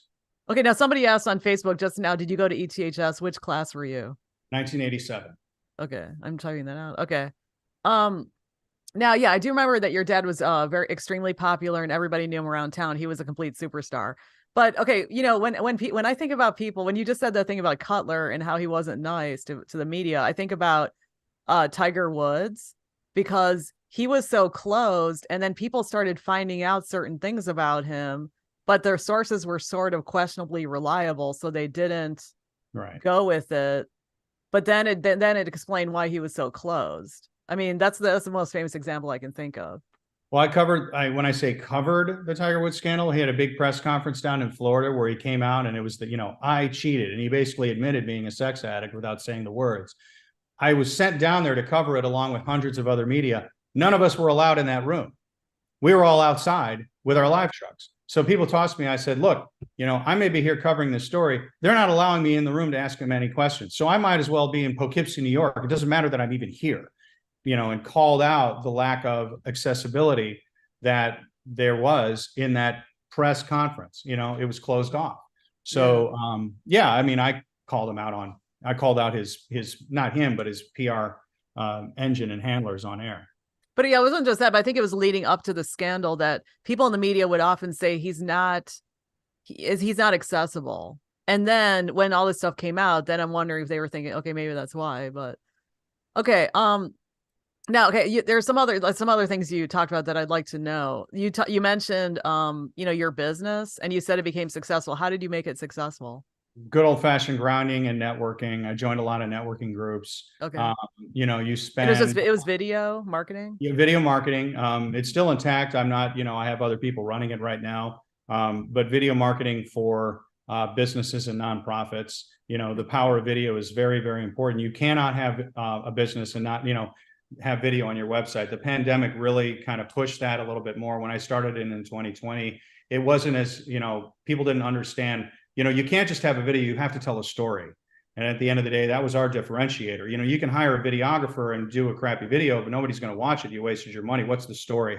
So really, it's not just a video. It's about messaging and how do you convey your brand script and a message. So I had to learn a whole new different skill set altogether. I had to go through the Sandler art of the Sandler sales training. I joined, a lot of very prestigious networking groups and would meet with people, did a lot of projects for free. And eventually, somebody said, I quit my 9-to-5 job to become an entrepreneur and work 24/7.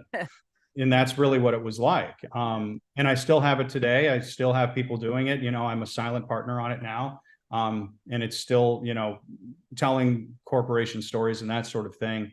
But yeah, I don't have any real association with it anymore. But yeah, it was a real blessing because it really taught me a lot. I've only been working in news or in acting, and it was a very insular world. Whereas with this, you have to do a lot more of, you get your jobs in news and acting based on your talent. You get your jobs as an entrepreneur based on your personal relationships with people and if they trust you, and learning how to develop that relationship with people organically. And you'll have to take 2, 3, 4, 5 Zoom calls sometimes before the people will hire you. Yeah. So it was very, it was very humbling. And it's feast or famine. 1 month you're making a lot of money. The next month you don't make anything. Mhm. Put a lot of strain in my personal relationship at the time. The woman I was with, got very frustrated with it, and I understand why. But that ultimately is what led to me getting back into news. Was number one, I'm passionate about it. Number two, it's a steady paycheck. And so, the entrepreneurship is a tough life. It's not for everybody. I've seen a lot of people be very successful at it. So I would say relatively I was successful, but ultimately it wasn't for me. I like I like going to work. I mean, I did go to work every day as an entrepreneur, but I also like the routine and the consistency of having this job and being a storyteller on it. And every day is different. I don't know what I'm going to cover tonight when I go into work, and that's exciting. I like that. Well, what's the difference between storytelling for news and storytelling for a company? So the one similarity between the two of them, and there's a great book that I read, Donald Miller's The Art of Building a Story Brand. And essentially that book just explained what we learned in journalism school. And the biggest mistake that companies make when they are telling their story, and I see it in press releases all the time, you're not the hero of your own story. Nobody cares about you. They care about what you can do for them. When I'm telling a news story, I'm not the hero of the story. The viewer is the hero of the story. So when I would tell stories for businesses, and when I do it in journalism, I say to position them as, you're not the hero, but you are the guide in the story. Okay, you are Obi-Wan Kenobi and Yoda. The customer is Luke Skywalker, and you are going to tell them how to defeat Darth Vader. So you're a key component of it, and I will get these press releases. Company A is amazing, and Company A's, poop doesn't stink, and Company A's da da da da da da da in the fourth paragraph. Oh, and they've developed a cure for cancer. It's like no. Cancer patients, relief in sight thanks to miracle cure just developed. And then you get into what Company A is about. News is the same way. The viewer's the hero of the story, not me. Doesn't matter. It's what is going to be the most interesting thing to the viewer, and I am their guide to telling them that story. I am not the hero. Does that make sense? Yes. And actually, you're the first person ever. I've interviewed a lot of people. You're the first person who said the viewer is the hero of the story. That's the truth. And don't ever forget that as a journalist. It is about the viewer. It is about connecting with them. And when they want to meet with you and connect with you on an organic level, don't be a jerk. One time I was out, so my dad, my mom and dad were divorced. I only saw him on weekends. Everywhere I would go with him, he was mobbed by people, and it drove me crazy as a kid. I wanted one-on-one intimate time with my son. I remember one time, remember Dr. Jazz in Evanston? So it's no longer there. We're sitting there at Dr. Jazz and we're having a burger, and this guy comes over. Hey, Tim Weigel, blah, blah, blah. So what do you think about the Cubs this year? And this guy sits down next to my father while I'm 13 years old, trying to have a conversation with my dad, got a crush on a girl, needs some advice. And the guy sits there for about 10 minutes, talks to my father. My father talks to him like a long lost friend. Yeah, no, it's great. No, no, no, no. I think the guy got up and leave. And I said, Dad, why are you always so nice to these people? Why are you always so gracious? I'm trying to have one-on-one time with you. And he goes, do you like your burger? I said, yeah. That guy just paid for your burger. I said, what do you mean? The guy picked up the tab. He said, no, no, no. That guy watches me. Because that guy watches me, I have a job. And because I have a job, I could pay for that burger. The day that guy stops watching me, I don't have a job and I can't pay for that burger. So anytime somebody comes up to me and acknowledges me, I'm going to hit them up with gratitude, because that's why I'm employed. That tells me I'm doing my job. And that I've ever since. I'm out there about, people recognize me. Hey, KUSI, the first question out of my mouth is, thank you. What's your name? Which goes back to the art of human relations. What's your name? Because people's names are their greatest currency. You acknowledge people and ask them your name, you will be amazed how many doors open for you. And now I get, emails from these people. Hey, I loved your story on this and that and that. So I have an interactive relationship now with my viewers on a personal level. And my dad built that over 25 years and had a huge following. That was a large part of what he did to be popular.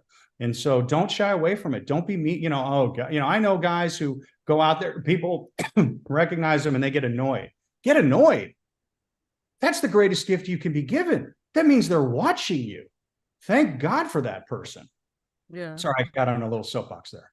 No, that's good, because actually I do remember the reputation of your dad was friendly guy, fun guy. I mean, I'm not saying I knew the guy, but friendly guy, fun guy, positive guy. And that was the public perception of him. And that's why people probably gravitated to him.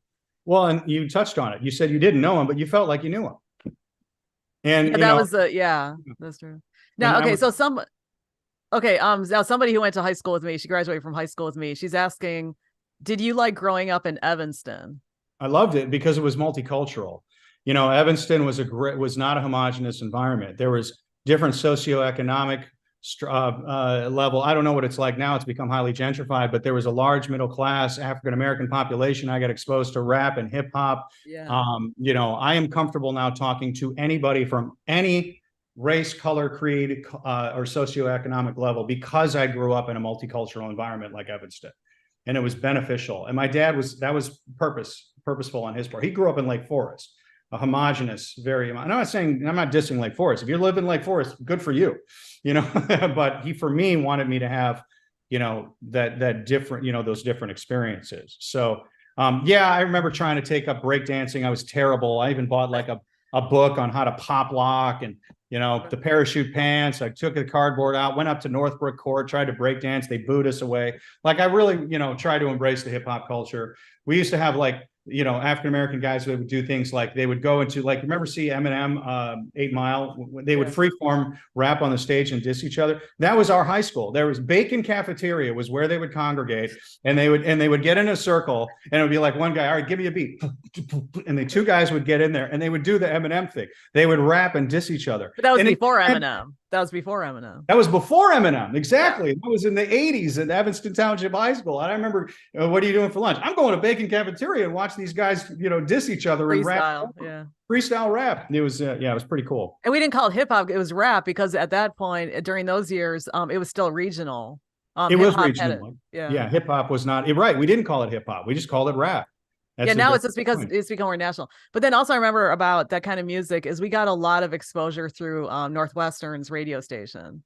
Northwestern has a great radio station. Yeah. You're absolutely right. Yeah. But that was, house music was, Chicago was an epicenter for a lot of house music and a lot of house bands. And it was, I really felt like Evanston was like a cultural mecca. I don't know what it's like now. I haven't. It's still, I go there all the time because I mean, I live in Chicago, but I still have connections there, and it's got the best vibe. I mean, it's even better than there's a lot of people working together. And I always say to people, The fact that people have those massive houses in East Yeah. Evanston, they could easily afford Wilmette and up, and they choose to live in Evanston for a reason. My father could have lived anywhere he wanted. He chose Evanston Yeah. because he was a multicultural guy. He liked having people from diverse backgrounds, and he liked me being in that environment. I mean, my best friend in kindergarten, Andre Jones. I remember like having a birthday party, and Andre came over, and the poor kid came from an impoverished family, and the only thing he could afford to give me for my birthday was a pack of Now and Laters that probably cost a quarter, and that's what he gave me on my birthday, because that's all his family could afford. This kid was my best friend. And meanwhile, at that point, my dad was actually a beat reporter for covered the Bears for the Chicago Daily News and was a columnist for the Daily News. So that was another thing. My father, as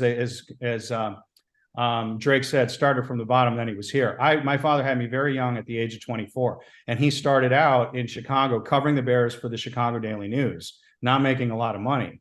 His first TV job when I was 6 years old was 1975 on NBC as the weekend guy.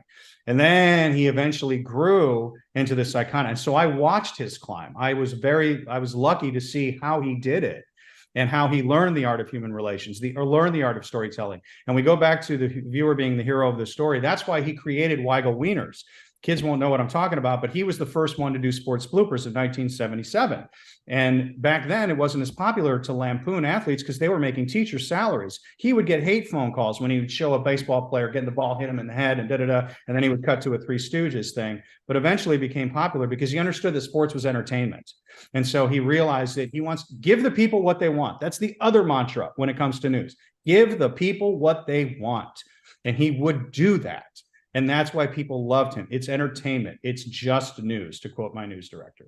Yeah, but I was gonna say, when you say when you say give the people what they want, then we think about clickbait journalism. What do you think about that? Well, I was a victim of clickbait journalism. When I say give the people what they want, it's like you want to be able to add an element of market. It's a fine line, right? We had a news story the other day. A guy tried to get away from police driving a forklift at 10 miles an hour. Went on for an hour up in Sacramento. Great video, hysterical. No news value whatsoever. None. But damn if that wasn't a good story. And people were like, oh my God, look at this guy trying to get away from police in a forklift driving 10 miles an hour. That's what I mean by give the people what they want. That's fun. Yeah. Well, it's a kicker. I love kickers. It was a great kicker. Yeah. So that's what I mean. But no, you don't want to cater to people's political leanings. KUSI does do that. It has been one station that's skewed conservative for a long time. But now under Nexstar, we are more balanced. But we do have a very solid Republican base because for a while, our news director believed that conservative ideals were being not represented in traditional media and felt that the media traditionally across the board was a liberal, just a liberal institution in general. So he gave more voices to some more conservative politicians, conservative voices, and now we've built a loyal following who tend to skew more conservative, but the majority of our viewers identify as independent voters as opposed to Republicans. With Nexstar now, rightfully so, we are now, and I love this, it's very important to tell all sides of the story. We do now get to tell all sides of the story, but we give platforms to both, and that's very, very important. I watched a news package come in from a Nexstar reporter out in Washington, D.C., about the spending bill that Speaker Mike Johnson put forward, and every single person in that package was a Democrat. There was not one Republican in that package. They said, "This is what I'm talking about." Was it from a local outlet or was it News Nation? It was not from News Nation. It was from the Washington D.C. bureau reporter from Nexstar. And my producers at the early shows ran it in its entirety.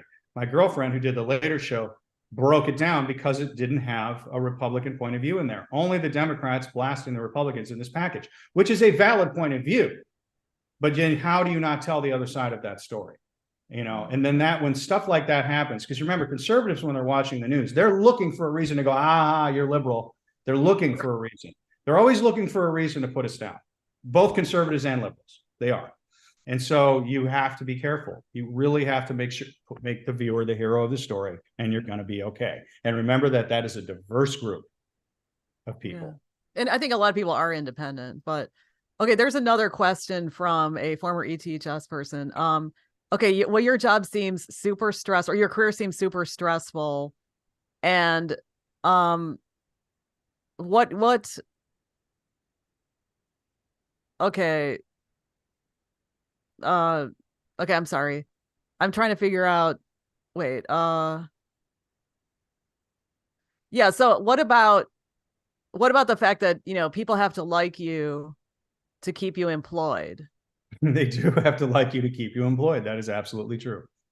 Okay, now, but also you did talk about within the business, and you're also talking about viewers, right? All of it. Okay. Yeah. You have to be likable to work with. You have to be likable on camera.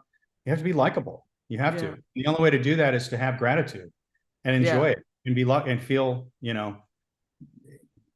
I'm lucky to have this job. Yeah. That's the way I look at it. I'm lucky to have it. And if yeah, it can be stressful at times. And, I will be live today at 4, 5, 6, 10, and 11. I will Wow. do 5 live shots today. And so you're a reporter. So when are you an anchor? So you said anchor Saturdays report. and Sundays I anchor, and then Monday, Tuesday, and Wednesdays I report. Okay. So, And how do you like anchoring versus reporting?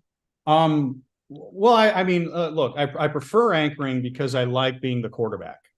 I feel that's my natural position. And when you're the quarterback, you're still passing the ball to the other people, handing it off to the running back. You're facilitating the offense. And you have to make good passes, but at the end of the day, the whole team has to play well around you. Otherwise, it's not going to matter. So I do enjoy that. I enjoy, here's the other thing. A lot of anchors don't write, and that's not me. Having been a reporter means I take ownership of every story that I read. I make sure that I rewrite the script if it's bad, or I help develop content for my newscasts. I work alongside these producers and say, hey, did you see this story? And I can see she's stressed out. She's trying to put this together. So don't worry, I'll write it. I got all the information right here. I'll pick out the soundbite. So I'm working as a reporter while I'm anchoring. A lot of anchors don't do that. They just read the prompter.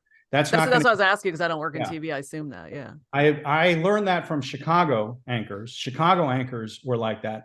San Diego anchors are not, in my experience. And that's, to me, not the way to do the job. The way to do the job is to take a reporter mentality. You're still a reporter as an anchor, but you're also the reporter and the spokesperson. You're just reporting on multiple stories. And then you have to take a different approach. Whereas if you're a reporter on one story, you take a very deep dive on that one story and tell all sides of it and sell it in a way that is interesting through good storytelling. So it's just different. It's just different muscles. Yeah, because I knew a guy who was in TV for 50 years or something, and he always rewrote his scripts. And he actually sent me some examples. He said, this is a script I got, this is a script I rewrote, because I thought he's like one of the best anchors I've ever seen. Well, it's because he was rewriting to his voice. And also I did hear that Sapulsa, who I've never met, but I heard that he does a similar thing, that he would be in with the writers. Yes, and Ron Majors was that way. That you learn Sapelsa Major. The reason that guy worked for 50 years is because he did that. You have to write it in your own voice, because at the end of the day, when you're delivering the news, you have to be as conversational as possible. You cannot speak. You have to. When I'm reading the news, when I started doing sports, I had to imagine one person that I'm telling that story to. So when I did sports, I always told my sportscast to my Uncle Armin. Uncle Armin, here's what the Bears did. Here, Uncle Armin. And I didn't say his name, but you know what I mean? And that's the news. You have to have, you're having a conversation with the viewer, but you also have to bring a level of importance. And, some would call it gravitas. I had a boss at HLN and said, when you are telling your story, you have to recognize that what you are telling the viewer is the most important thing that they need to hear. Now, the trap with that is you can't bring, if you're anchoring a 1-hour newscast, you can't bring the same level of intensity to every single read. Otherwise, the viewer will just tune you out. You have to have peaks and valleys and variations. And some stories are going to have an importance of some gravitas and some weight. And in other words, they're going to be about a guy driving a forklift and you're going to have to take on a different tone, just like you would if you were talking to a person. You're going to tell this story about these people got killed and da, da, da, da. All right, so now let me tell you about the story about this guy. He drove a fork, you just have to I always picture a face on the other side of that lens. And that's what grounds me in my delivery. But everybody has their own, mechanisms. Yeah. Well, also in radio, they always say, think about that there's one listener. It's not just like 50,000 or something. Just same thing. Yeah. And then I was gonna say, you did work a little bit in radio, right? here in A Chicago? little bit. Yeah, I did some ESPN radio. I had a radio show on WCKG long time ago. But I did do some work in radio and I liked it. It was really a great medium. I did fill-in work on WLS for Big John Howell when he would take vacation. I would fill in with Lauren. But again, that was having a conversation with Lauren, with your, as you know, like when you're filling an hour, it still has to be, you know, conversational, even more so in radio, TV, because the voice is everything. You don't have the visual support in radio. And did you study journalism at U of I? I did not.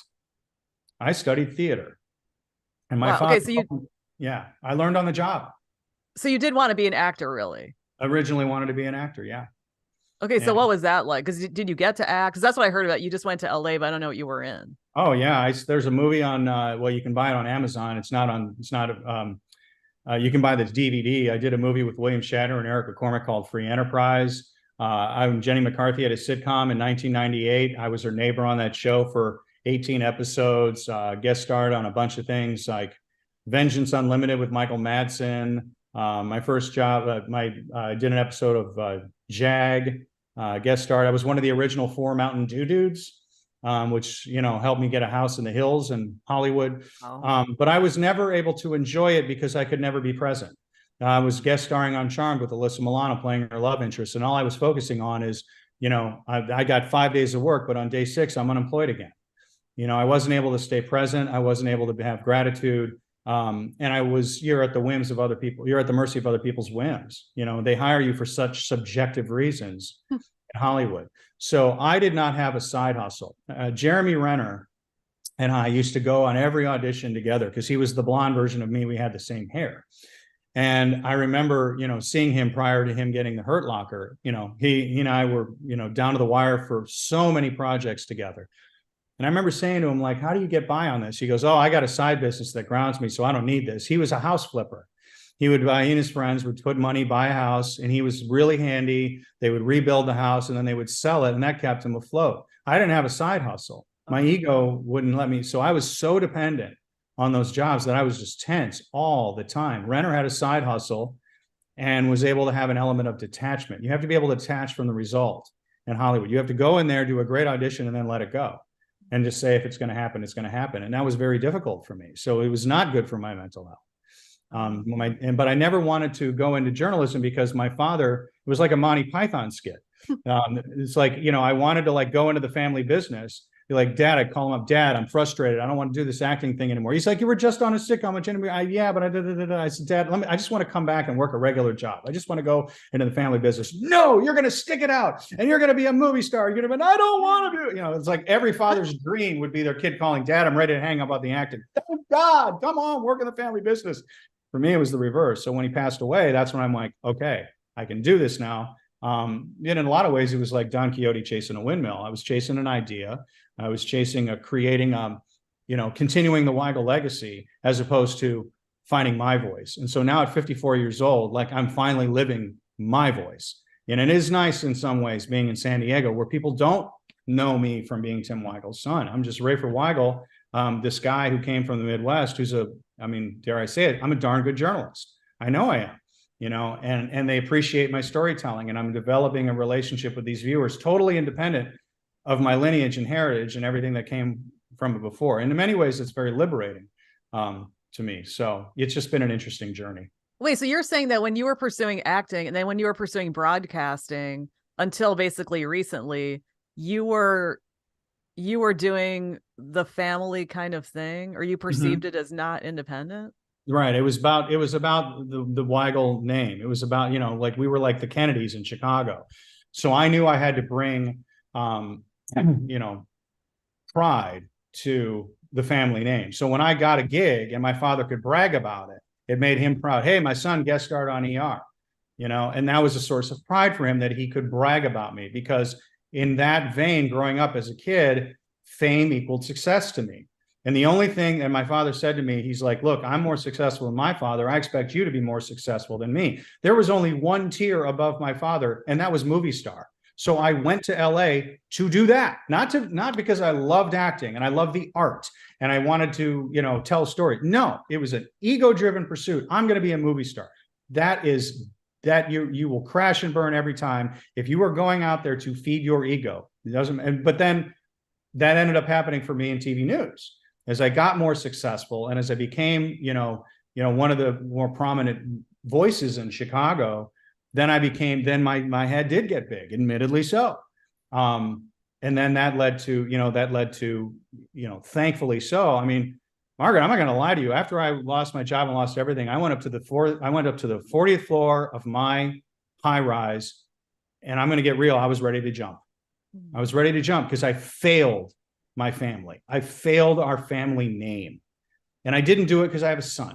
And I said, I'm going to figure out a way to claw my way out of this hole. I'm going to figure it out. I'm going to start by going inward and figuring out what do I need to work on in here first. And then I'm going to start a business. And gradually, slowly but surely, now, my son is out here.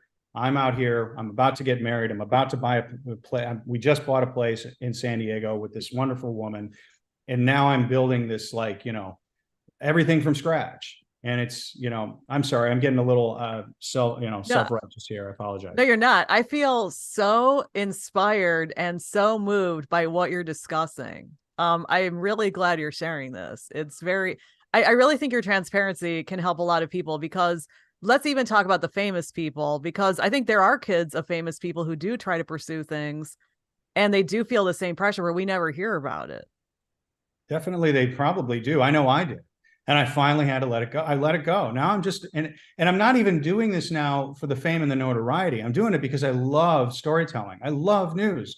I feel the fourth estate is an important thing in terms of holding government officials accountable and telling people what's going on in the community. That's my focus now. I don't have a focus on, how am I going to shine? And I know when I've written a great story and I held the viewer's attention from, start to finish, that's what makes my head hit the pillow at night, knowing I did a good job for the viewer. And that wasn't me 5 years ago. It's a different mentality. It's just, anyway, and it's much more enjoyable. And then you don't get so wrapped up in the result. You let it go and then you put it to bed. Now I'm going to go, and then tomorrow will be a whole different story.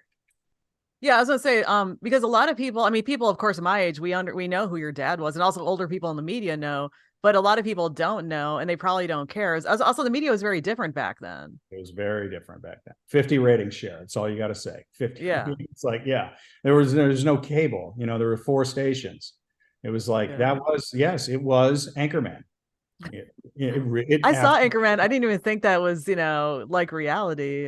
That was reality. Oh, and he hated Johnny Morris's competition. They were so viciously competitive. I remember guys moving other photographers' tripods. It was brutal, the level of competition and hatred he had for his competition. Johnny Morris was a nice guy. He was a good guy. Johnny Morris was the sportscaster at CBS 2. My father despised him because he was his competition, but that was his motivation. He wanted to beat him. Yeah. It was just a different mentality. It was a sports athlete's mentality. I'm going to bury this guy, But at the end, now when we go out into the field and I see reporters from other stations, we all talk, we all do that. We're all doing the same thing. We're just working for a living to feed our families. Yeah. I remember there was some, I won't name them by name, but when I was in sports, so this older woman at another station, she was that old school, nasty, wanted to bury. It's lady, it's just a job here. She's no longer in the business, but she had that vicious old school mentality. And I remember thinking, I don't want to live my life like that. There's no reason to. There's no reason to hate this person just because they're my competition. We're just trying to do the same thing. Just do a better job than them. And then, measure your success against your own standards, not somebody else's. Well, what's it like to see, you mentioned the fame journey of your dad. What's it like to see that? You said you did observe that. Oh, I did. I saw that. What's amazing. It like? What is the fame journey like? Oh my gosh. How much time do you have? We've already been talking for an hour and a half. It was just a whole different, it was mind blowing. It was very difficult for me to process as a kid. It really was. I get asked that every day at school. What's it like having a father on TV? I'm like, I don't have anything to compare it to.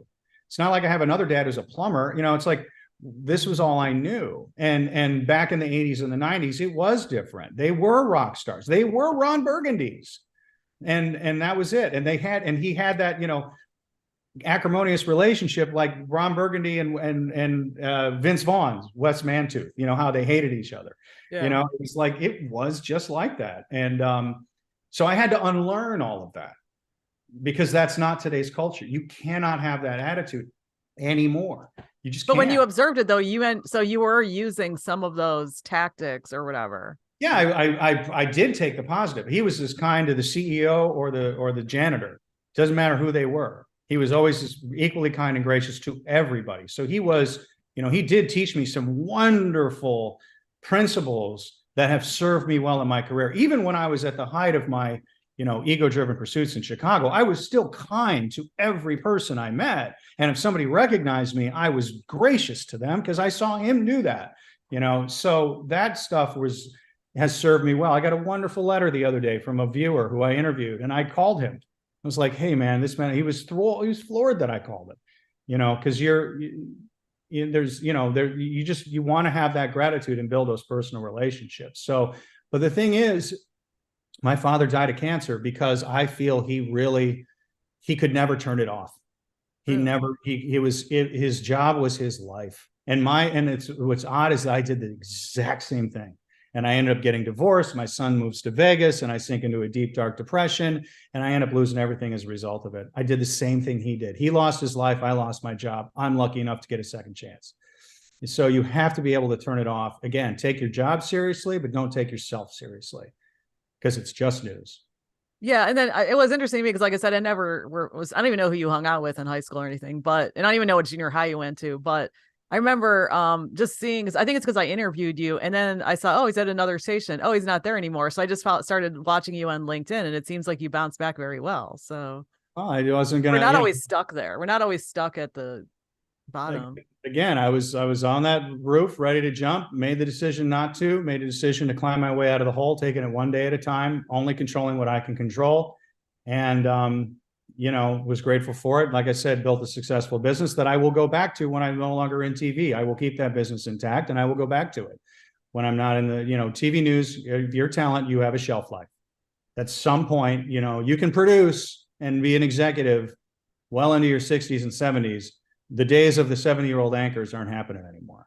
It's far too competitive. Too many people want this job and they're willing to do it for less money than you. And a lot of those people, it's because they're it's an ego-driven pursuit for them. They just want to be on TV. Well, do you think that other people are ego-driven? Is it how they talk about it, or is it how they behave, or how do you know this? Oh, you just pick up on it. You just know. Okay. You meet them, you just know if first thing is, do they ask any questions about you? Okay. Yeah. Mm-hmm. Or if they just talk about themselves. Oh, that's a good one. Yeah. You just kind of know. I always ask people about them. Get them talking about themselves. Because at the end of the day, they don't care about me. But I'm genuinely interested. Like you said, Margaret, I'm interested in people. You have to be interested in people to do this job. Yeah. Well, now for, you say you have a business, you have people working for you. What do you look for in people to hire? Oh, it just depends on, the skill set, the creativity, the ability to do it quickly. Get along, manage the client's expectations. You have to kiss a lot of butt when you're an entrepreneur. You can have pain in the butt clients who want to boss you around, and initially I would kind of snap at those people, and then I had to learn to kind of take that mentality of the customer is always right. Yeah. And that serves me well now in the newsroom. I get snapped at occasionally from people. I never snap back. I never take it personally. It's because it's not about me.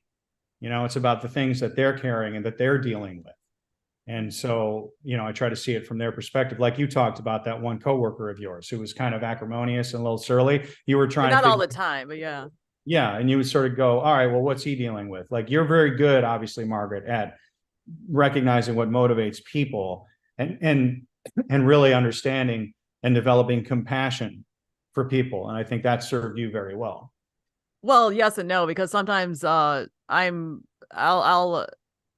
to the person. I'll say, I don't like the way you're talking to me or whatever, and we'll talk it out. Or I mean, because now that I'm older, like you're talking about the age that we're at. I mean, now that I'm older, I don't have time to be duplicitous or to talk behind. If I'm saying something about somebody, I probably said it to their face because I want to clear the air with people, That's so also, you that's have how to I've be changed. direct.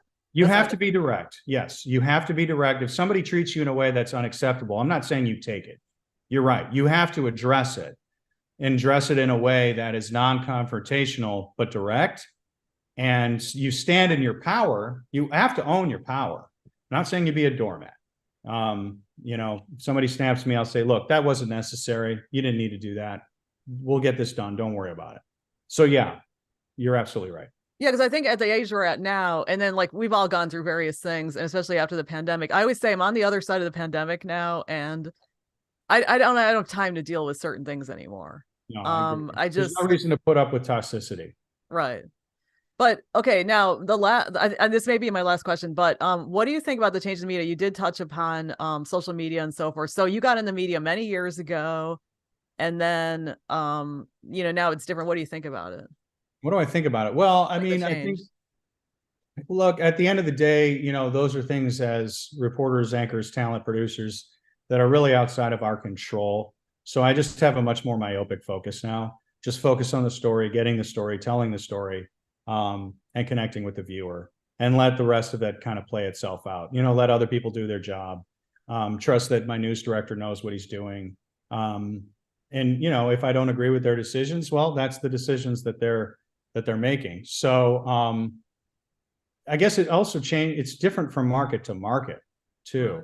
I think every market's going to have its own nuances. The way the news is covered in San Diego, very different than Chicago. Very different. I don't even know what's going on in Chicago, but I remember it was very crime heavy.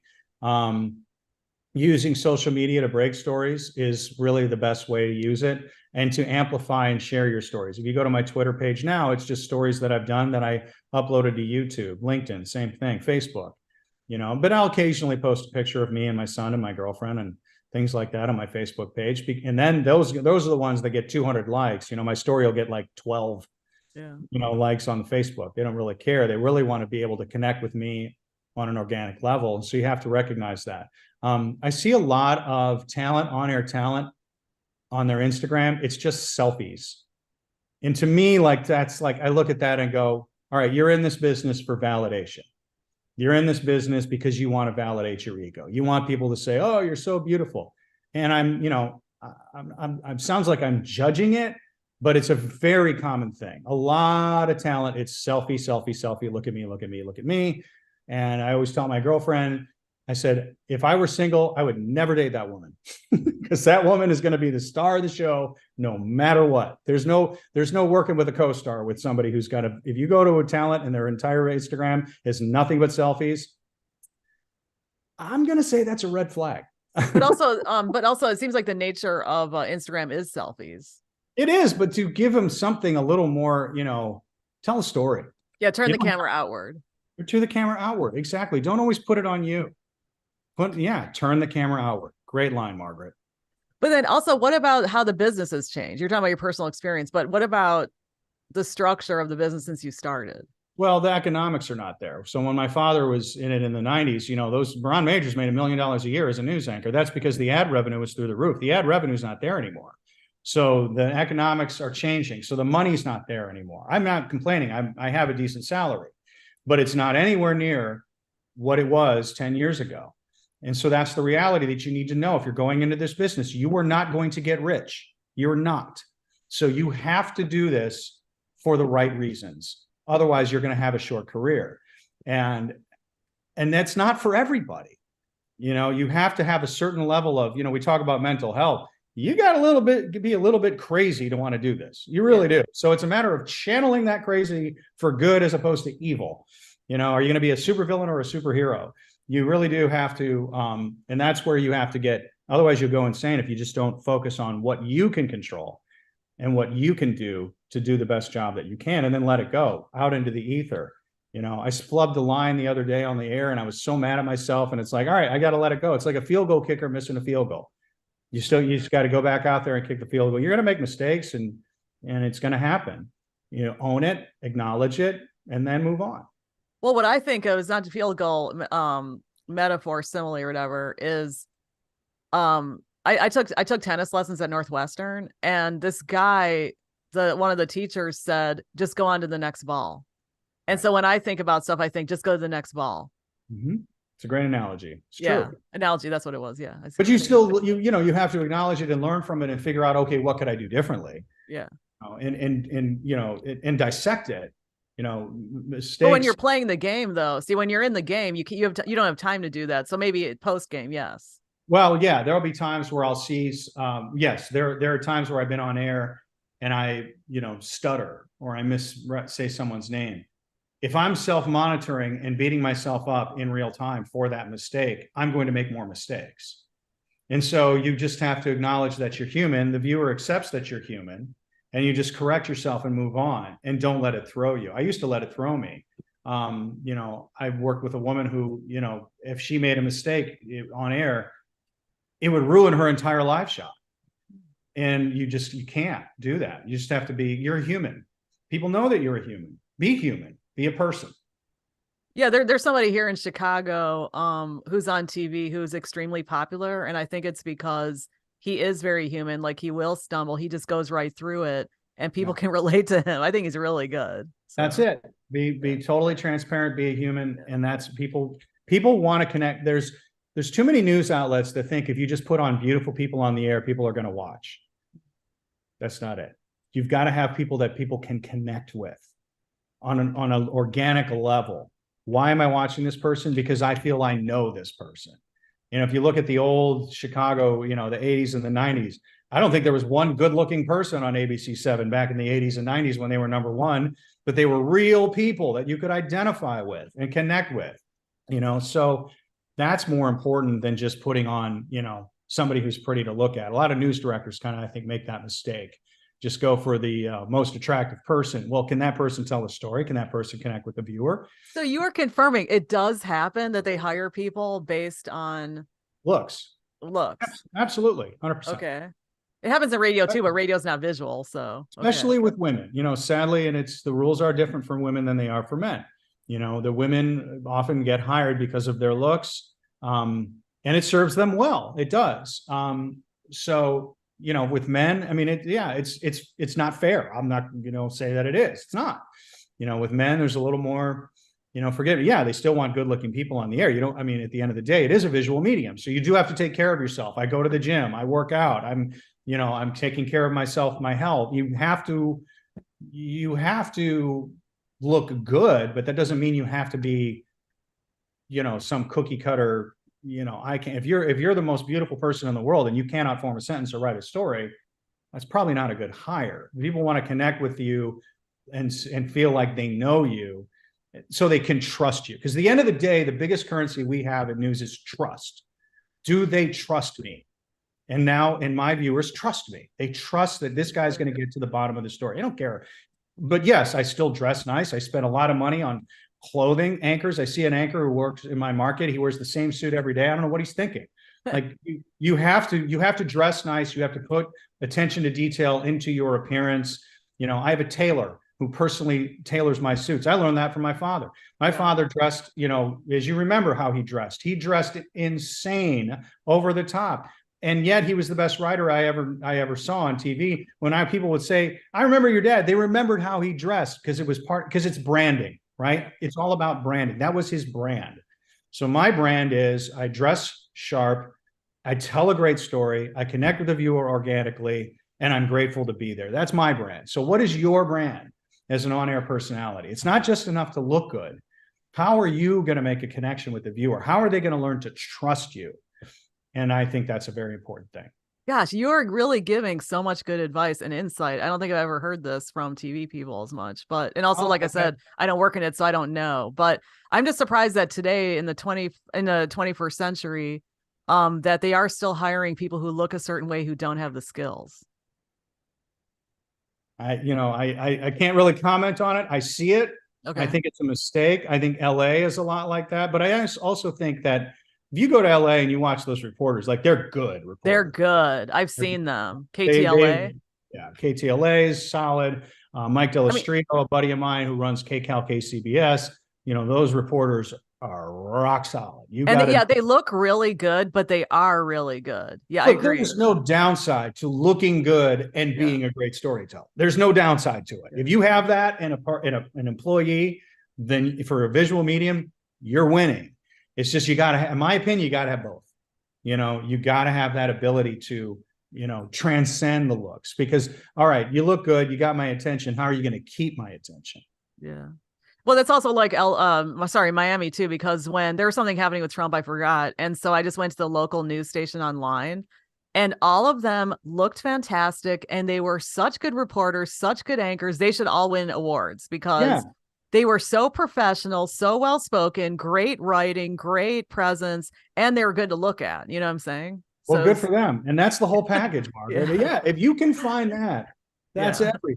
But I've been in a lot of markets where it's just good looking people who, in my opinion, didn't have a lot going on between the ears. But it's not, I won't say that's the norm. I think that's more the exception. But like you said, in major markets, you know, that's the way it should be. But if you're not a good looking person, that doesn't mean you can't be a successful reporter, because we look in Chicago, and I'm not saying this to be, but there's a lot of reporters in Chicago that are just average looking folks. Yeah, they're not like models. I agree. Yeah. Oh, and but they're regular people that are great, and they're good storytellers, and the viewers trust them. She's like me. She's one of us. Why was Oprah Winfrey so popular? Because people identified and they felt she's like me. I can identify with Oprah Winfrey. Oprah Winfrey, that's the thing. If you can look like, you know, a supermodel and connect like Oprah Winfrey, you are going to go really far in this business. Yeah.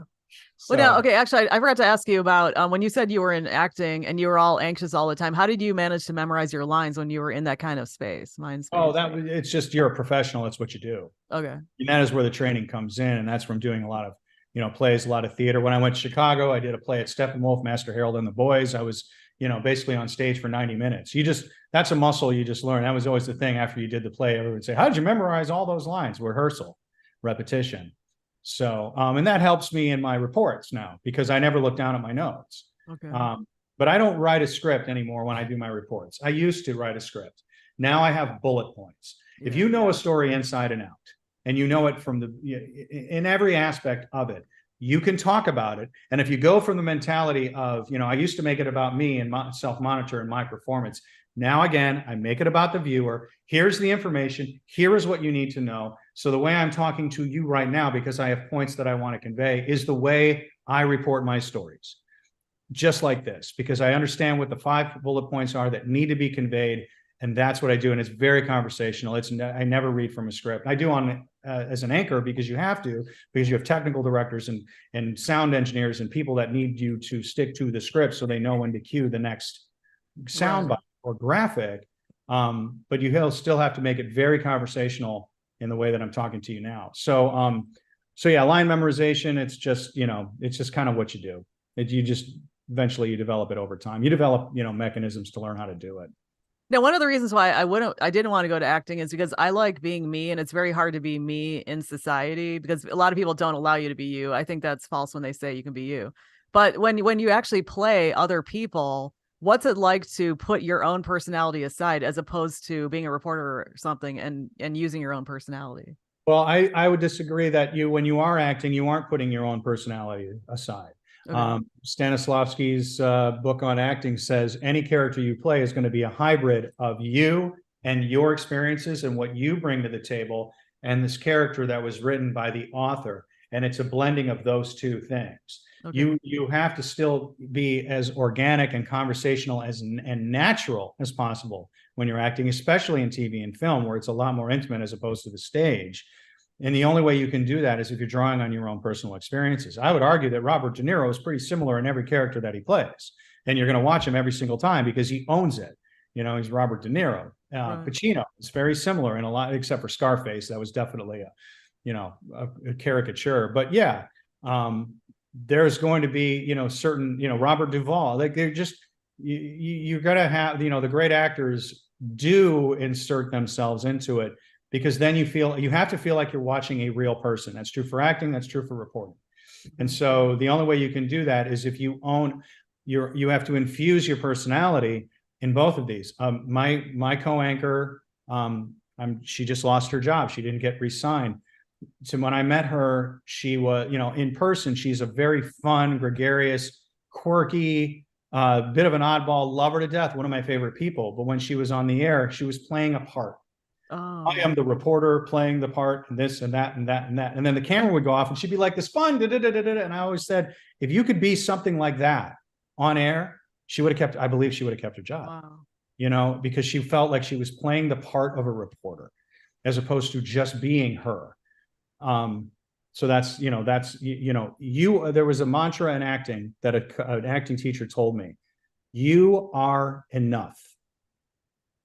You don't need to be more than yourself. That holds true when you're an on-air personality. You are enough. You don't need to be something you're not. You don't have to project this authority of reporter person. You have to have importance in what you're talking about, but you don't have to inflate yourself, puff out your chest, and act a certain way. Just be yourself. Be yourself, but be passionate about what you're saying and get to the truth. And remember, it's not about you. It's about the information you're giving that the viewer needs to know. And then that's going to take you right out of your head. Focus on the viewer. Don't focus on you. It took me a long time to get there. Okay. So it's because before you, okay, I see you're saying the perception of you versus them.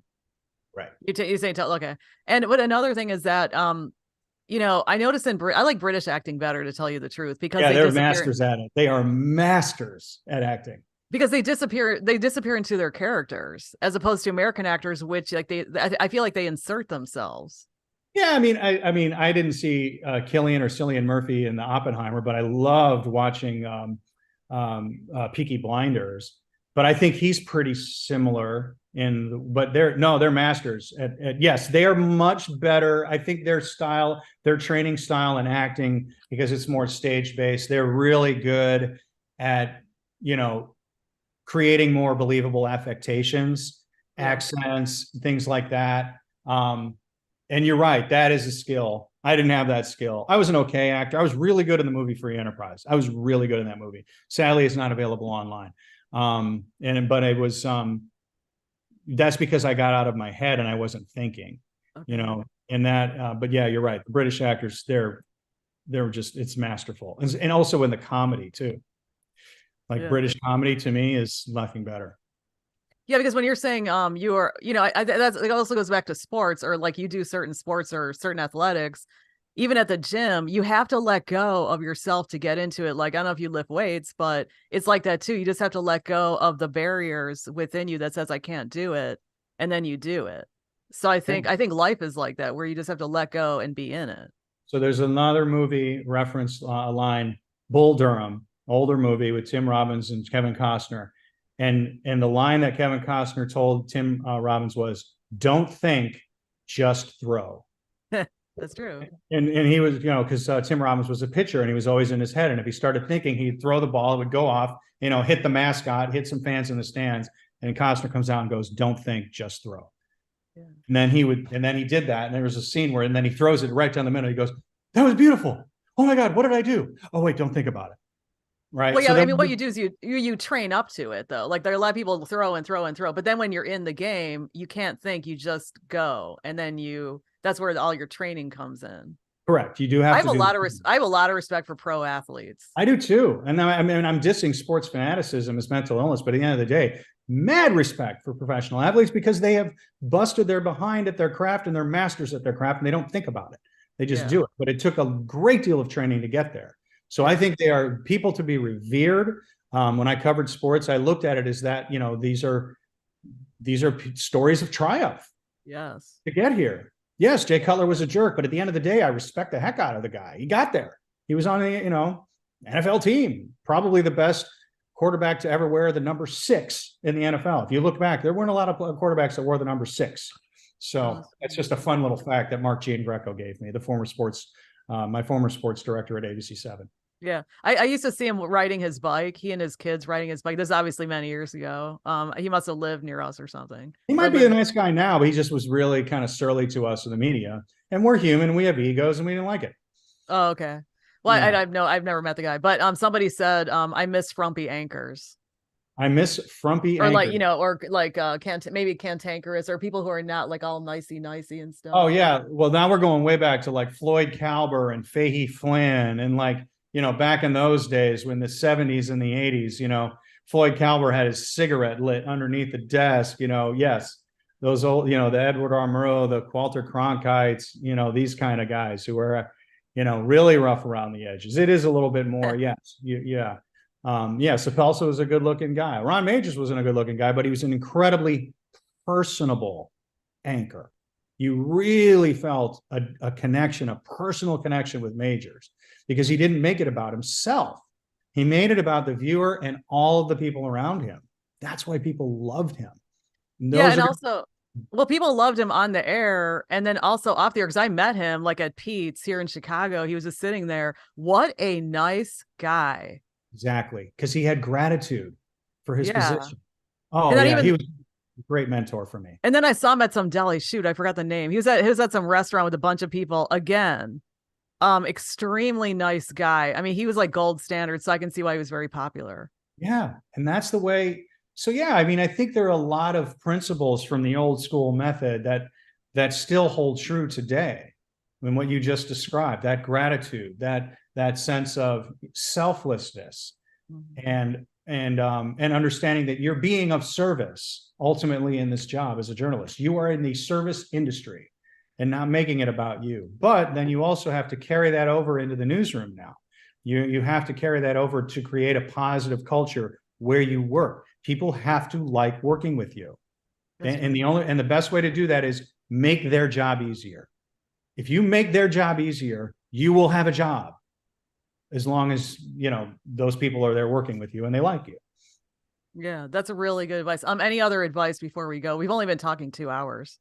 I know. I'm speaking of the gym. This is cutting into my gym time. This is the longest podcast. No, I'm grateful. I'm sorry. I'm great. No, the longest interview I did was 3 hours. I'm like, but I'm friends with this guy. He and I talk on the phone at 2 hours at a time. And I'm like, dude, let's just do a live stream. It ended up being 3 hours. So, but this is probably the second. Oh no, I did a very long interview with the woman who brought Rush to America. Rush the band. Oh, that's awesome. Donna Halper. Broke them. Yes, and I did a long interview with her. But any other comments? And I'm glad you still like house music. I mean, there's lots of good house music online.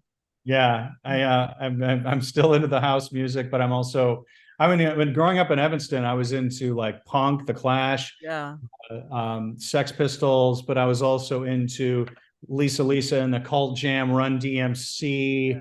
I started falling off on the rap scene after Public Enemy. I love Public Enemy, but when things started, but then I got back into it with like Tupac, Biggie Smalls. But like my son now, he's playing all this. He's 13 and he's playing all this hip hop music now. And I'm like the old guy. I'm like, son, this all sounds the same to me. He's like, I'm like, I don't know. To me, every Juice WRLD song sounds the same to me. And it's like, oh, I guess I'm really old now. No, I mean, if we still have people watching after all I've been talking about, I would be amazed, Margaret, honestly. But also it lives online. But the thing is that, as I say about Evanston, I'm glad you talk about Evanston, because somebody the other day who's very high up in media asked me, where did you grow up? And I said, Evanston. And I grew up in Skevinston, but then my parents lived in downtown Evanston. But the thing is that I think Evanston is so different than most of the country that when you grow up there, you get exposure to such different things that it means something. It's a rare environment, and when you consider the fact that Chicago is actually the second most segregated city in the world behind Johannesburg, South Africa. And it still is. You think it still is? It's still is. But that's based on the political system, the ward system. You moved to where your people were, so you had a voice with your alderman. So our political structure is what created that in Chicago. But Evanston is just, it's a melting pot. I don't know if it still is because of the economics. There were, I mean, we had gang members at my school, and thankfully they liked me, so I was fine. Like, they just my nickname was Weigel Jr. I mean, a lot of people liked me, but a lot of people didn't like me because of who my father was.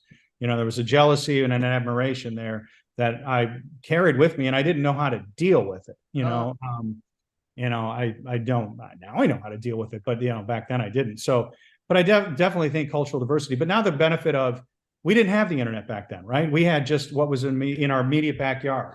And so for us to get that, cultural diversity, we had to go outside and make an effort. Now the kids don't have to. There are a lot of positive, there's a lot of negatives about Facebook and social media, but there's a lot of positive things as well. My son lives in a homogenous neighborhood in Las Vegas with his mother, but he actively seeks out other cultural points of view on YouTube and Facebook. So he's getting a lot of different points of view that we did not have growing up. So I do feel that social media is a very valuable tool to expand your horizons. It's just a lot of people use it to just reinforce their own beliefs. Yeah. And critical thinking goes out the window. So yeah. But I mean, the thing about Evanston though is growing up there. First of all, I mean, I was just there yesterday. It's such a great place. But the thing about Evanston though is you're actually going to school. You're doing activities. I mean, I went to mostly Black junior high.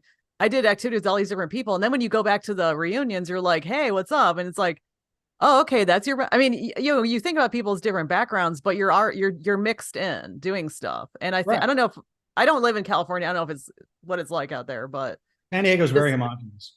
It really is. It's California, because I thought there because in LA it's not. It's very no. I mean, California is essentially 4 different states in one state. Oh, okay. San Diego, LA, San Francisco, Sacramento, all very different. Okay. I mean, it might as well be different countries. So that's the beauty of California. There's nothing, consistent or homogenous about it.